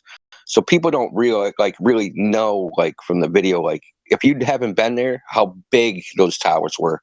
Yeah. They were fucking enormous. You Well, I can't mean, see if a the whole quarter of them. fucking 757 can't span the whole thing, then yeah, they were fucking enormous. Yeah. Well, yeah, that's what he did. He had a scale model, scale freaking 747, and he just he had it on. It was a video on YouTube. It's gone now. I looked for it. I mean, either that or they're suppressing it or something. But he basically held it up to the building, and man, it's like I'd say 1/150th of the size of the building, 150th of the size of the building. It's like tiny, man. Well, wait, and if you talk about the mass, I mean, we're talking about all the metal things, and 200,000 tons, right? So think 200, 150-ton airplane obliterated to dust a 200,000-ton building. It's just preposterous, man. It's preposterous. and if you even try to defend something like that, you make yourself look ridiculous. It would be like me shooting a toothpick at you and you obliterating into nothing. Oh man, that's great. Yeah, and it doesn't matter how fast it goes. It isn't going to do anything to you. Maybe you'll get a cut. That's about it. Oh man, that's dude. It's like nobody has. It's like memory hold. Like all this stuff. Because I remember when I was growing up, they were building them, right? Just like when you can't find curvature and you just see things hundreds of miles away, and there's supposed to be some type of curvature there. I mean, it's just that's all you need. Just like when you have the logic of this little airplane making that building disappear, the logic doesn't add up, man. You're gonna have to really, take a look at that shit. Yeah, it's like, when have you ever seen anything like that in another situation? It's ridiculous. It's like shooting a car with a BB in the car just then obliterates or something. I mean, the proportions, are way off. They are. And something I remember when I was a kid, right? So they built, you're my age, so when they were building the World Trade Center, it was on the news all the time, documentaries or little blurbs about, what they had to do to build the thing. And they had some of the hardest steel, on the planet, specifically made for the World Trade Center. Like the steel at the top of the building was 110 KSI shear strength, right? So you needed 110,000 pounds per square inch to shear that shit. Oh man, But people forget that they made the building that strong. I mean, they made that thing so ridiculously strong. And you think a tin can held together with rivets and fasteners is just going to cut through that like it's nothing. I mean, I don't understand what people are thinking, and honestly, they're not thinking. They're not something like that. It's I mean, the plane would have made a big nasty spot on there, and some of the plane might have gone into the building about 50 to 100 feet, through the windows, but the whole plane would have collapsed on the outside of the damn building. Yeah, you know what I think would have happened? I think the plane would have how they were the vertical beams, right? I think the plane would have actually just stuck into the side. Pieces of it would have went in, They wouldn't have flown up. I think they would have just like went in, and the thing would have just like adhered to it like Velcro, and just stuck there. Yeah, if it was traveling at the speed they say it was, which is, we've seen evidence to the contrary that it can even travel that fast at that low of altitude. Yeah. Pilots for 9/11 Truth. I remember now it's probably like 10 years ago. They had a thing, man. They had the whole spec on the aircraft. It's called VMAX, right? So they have a VMAX for every altitude. That's the maximum velocity that they can reach with it, based upon the air pressure, the air density, in going a speed, because the engines aren't made for thick air. They're made for thin air. Have you seen that that John Lear talking about that? Oh I'm yeah, sure yeah. I've seen him talk about it too. Yeah. So like the VMAX for that aircraft is something like 275 miles at basically sea level. It's 1,000 feet. So it's basically sea level. It just couldn't have done it. It can't suck enough air to go any faster. Not to mention bank the way it did if it was traveling at 500 miles an hour. That's it banked like a cartoon plane, insane, man. And it's the same way they described what happened at the Pentagon, a plane crash into that. There was no freaking way. The path that it said it took, it's freaking impossible. And they have to start banking like 3 miles away from their turn. You know what I mean? Yeah, if they're traveling that fast, shit, man. And the whole fucking plane would just come apart. Hey, why are you guys up here? Hans. Yeah, well, not just Hans. We just got tired of the religious discussions. Yeah. That's not the point of the YouTube stream, so I stole the bot. I stole Helio. Nice. How are you guys doing? Good. How are you doing? Pretty good. Awesome. Hey, is a hurricane near you or something? Hell no. It's gonna be near Meme though. I think Meme's getting it. Dude, aren't you guys? Meme should be excited. That means when this hurricane passes by, all his scrap metal is going to turn to like a 747 Boeing or something. Well, maybe. It might take longer. He might need a couple million more hurricanes. Oh, that's true. Right. He might only get half a 747 this time. Someone does need to talk to Hans about coming in here with religion. It's not the topic of the room is 9/11, not religion. I think sometimes he tries to, but then somebody asks a question, and he just can't help himself. I think like he feels like a duty to convert people. Well, yeah, I used to have that. I used to have that same thing. That was, so I understand. I mean, I understand, but I don't agree with it. Yeah, I'm in the same boat. Well, I feel like sometimes we have a duty to convert people to flat Earth, but I know I can't do it. Yeah. We have a duty to stay on topic. That's what our duty is. Yeah, for real.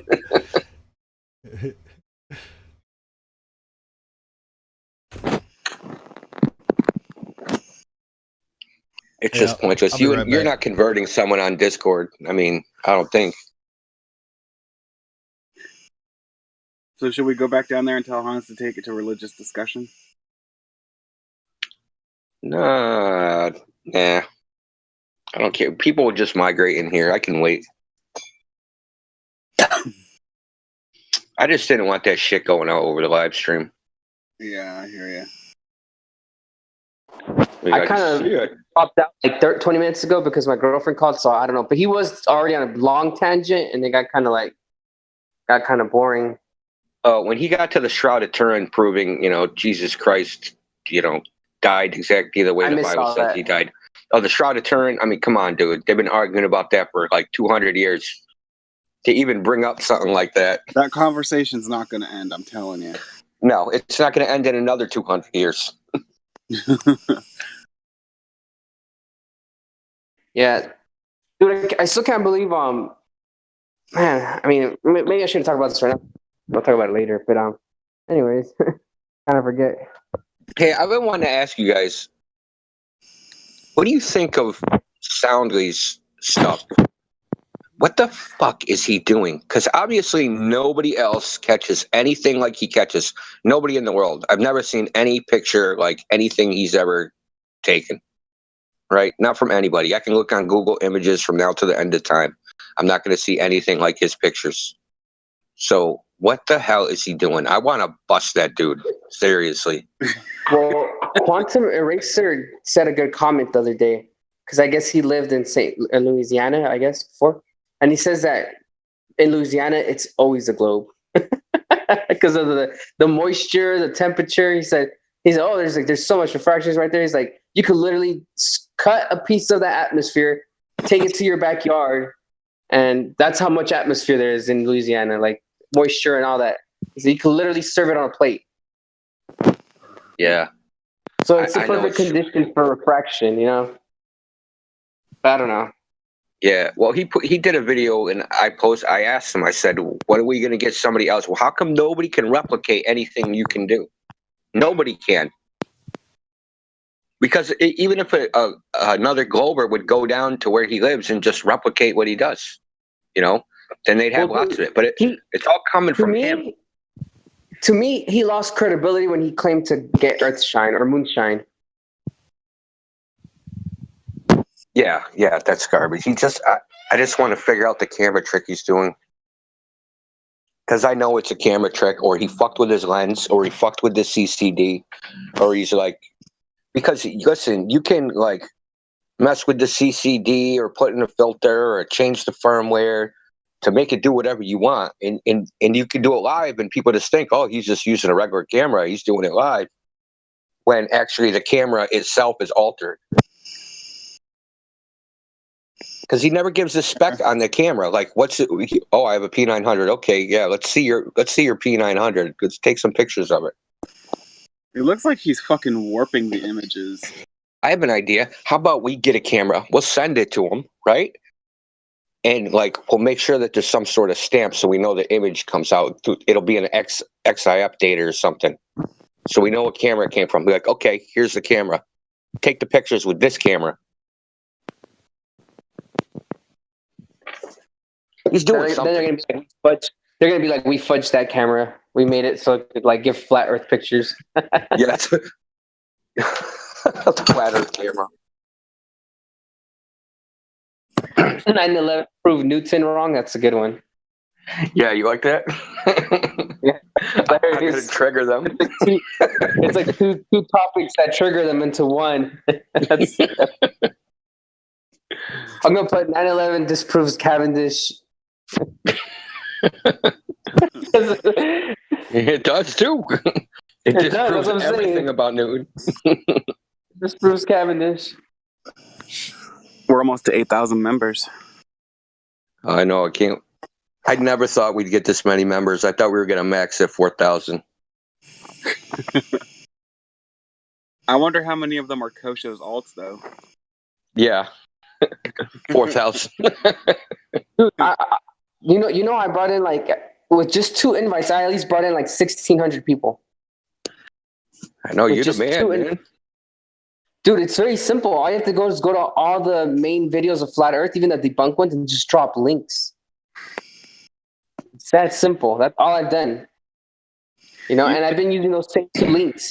One of them had like 800, the other one had like 700, and those are just 2 of them that like I guess he just took a snapshot because those 2 were right next to each other. Because I created those links around the same time, I think. So luckily they're right next to each other, and they were the biggest ones. But he said that I had other ones that were pretty big too. But he said those are like those are just huge. He said by themselves right there. He's like, it amazed me. He's like, I don't know where you've been dropping links, but keep doing it. Yeah, you probably got 50 with like 200 people. I was thinking a way we could like make money for like experiments or for EpiCore. Dude, we go to all the people that have got long distance photos that are impossible. We license their photos and we make like a coffee table book, like the Flat Earth, image book or the Flat Earth picture book. And they'll just be like images of impossible pictures. The Beyond Horizons one, the Jay Tolan stuff, the Ranty stuff, like all the people that have done this, just like make a coffee table book, man. Dude, people would buy that. If you go to Barnes and Noble or see it on Amazon, the Flat Earth picture book, man, people would buy it. That's a brilliant idea, bro. And then that makes money for experiments and shit like that. FE Corp, you should talk to Karen about that. Yeah, and I'm talking like, a coffee table book, so they're big, huge pages of, good quality imagery, like the Bolivian salt flats, Utah salt flats, Chicago skyline, any high quality image. You know what I thought about it? Dude, I was watching Seinfeld, and like Kramer made a coffee table book about coffee tables. That's and funny. It had little stands, like even becomes a coffee table. He had like little stands so you could fold them out under the book, and the book would become a coffee table. It's a coffee table book? That's hilarious. A coffee table book about coffee tables that becomes a coffee table. That's hilarious. And I was like, dude, we can do that with a Flat Earth book.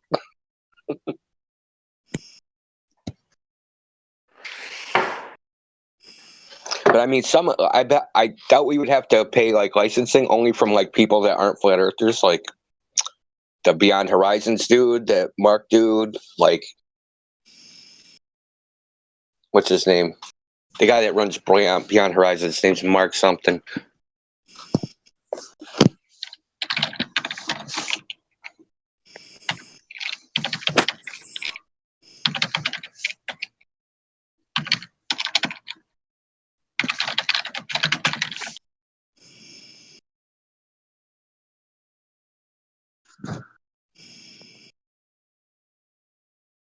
Dude, I'm gonna start keeping tally marks of my debates of aborts. So far this week, I have four aborts, like hilarious ones, like where people witnessed them. Remember raping over the guy Scar? He came in all strong, talking about gravity, and then like I talked to him about gravity, and then he's all like, "Hold on, let me pull up a link." And then like he got off voice, and he was just in text. And then I was like, "Dude," I was like, "Hop back on voice," and he hopped back on voice, but he wasn't talking, he was still typing. And then he's like, he dropped like the link of the law of gravity, and I'm like, "Bro, that's the law of gravity. That's not the proof of mass attracting mass." Then he just aborted after that. It was so hilarious. Everyone was clowning him. Even Shekel was ripping on him. He's like, "Oh, were those too big words for you? Where'd you go?" Because like he went mute after like I told him my little gravity, my little gravity, whatever. Shekel was just like enjoying it. It was so funny. That's funny as hell, man. That was even funnier. There was another guy where he said, because I give an explanation. I'm like, see, this is the thing. Mainstreamers do the same thing with 9/11 that they do with Flat Earth. Like the mainstream idea of stuff, and they run with it as a Flat Earthers. We looked a little bit deeper and went like a little bit further in. That's what you got to do with 9/11. And he said, but the Flat Earth is fake. And I was like, oh yeah. So we started debating, and he did the same thing. He's like, oh, I'll drop a link of a proof of a globe. And then he took I gave him like 2 minutes. He was quiet. And then we started talking about 9/11, and then I looked for his name, and he was already gone. I was like, where'd that guy go? Like, he snuck out when we were talking about 9/11.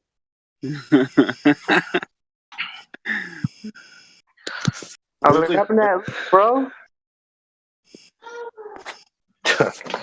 You're clowns, man. Clowns. Who from last night? This dude last night. He keeps getting banned. I think it's from Ukraine or something. Let me tell you his name. Kessler syndrome. He was going by last night. Did you run into him? Into who? Kessler syndrome was the name he was going by. He's been banned a bunch of times, so he keeps coming in with alts. No, I haven't even. I'm not sure. It doesn't ring a bell. He's he's kind of like got a British, Ukrainian, something like that accent. It's kind of weird. But he talks a bunch of shit, and then he's like, he came up with these. I know there must be a globe test of the ground, because he was trying to do the space thing, and I'm like, dude, well, how about the ground?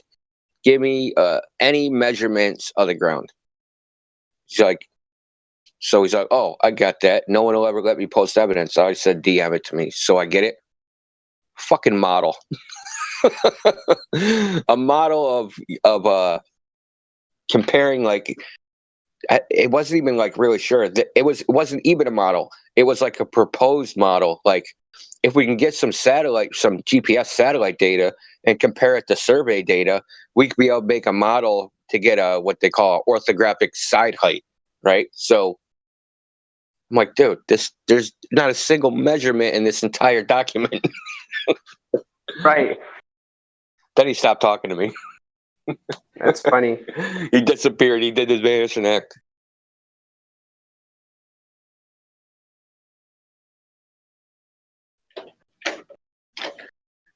They just obfuscate shit, dude. They just ignore you and obfuscate. Asking dude like, listen, okay, why is the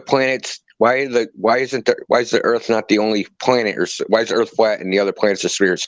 Okay, tell me what the properties, the visual properties. Well, they all have matter. I'm like, dude, what don't you understand about the word visual properties? What do you see that's like here? And he just kept saying, well, there's light. And then he said something about length and width. And I'm like, what are you talking about? Like, that's funny. Just word salad, man.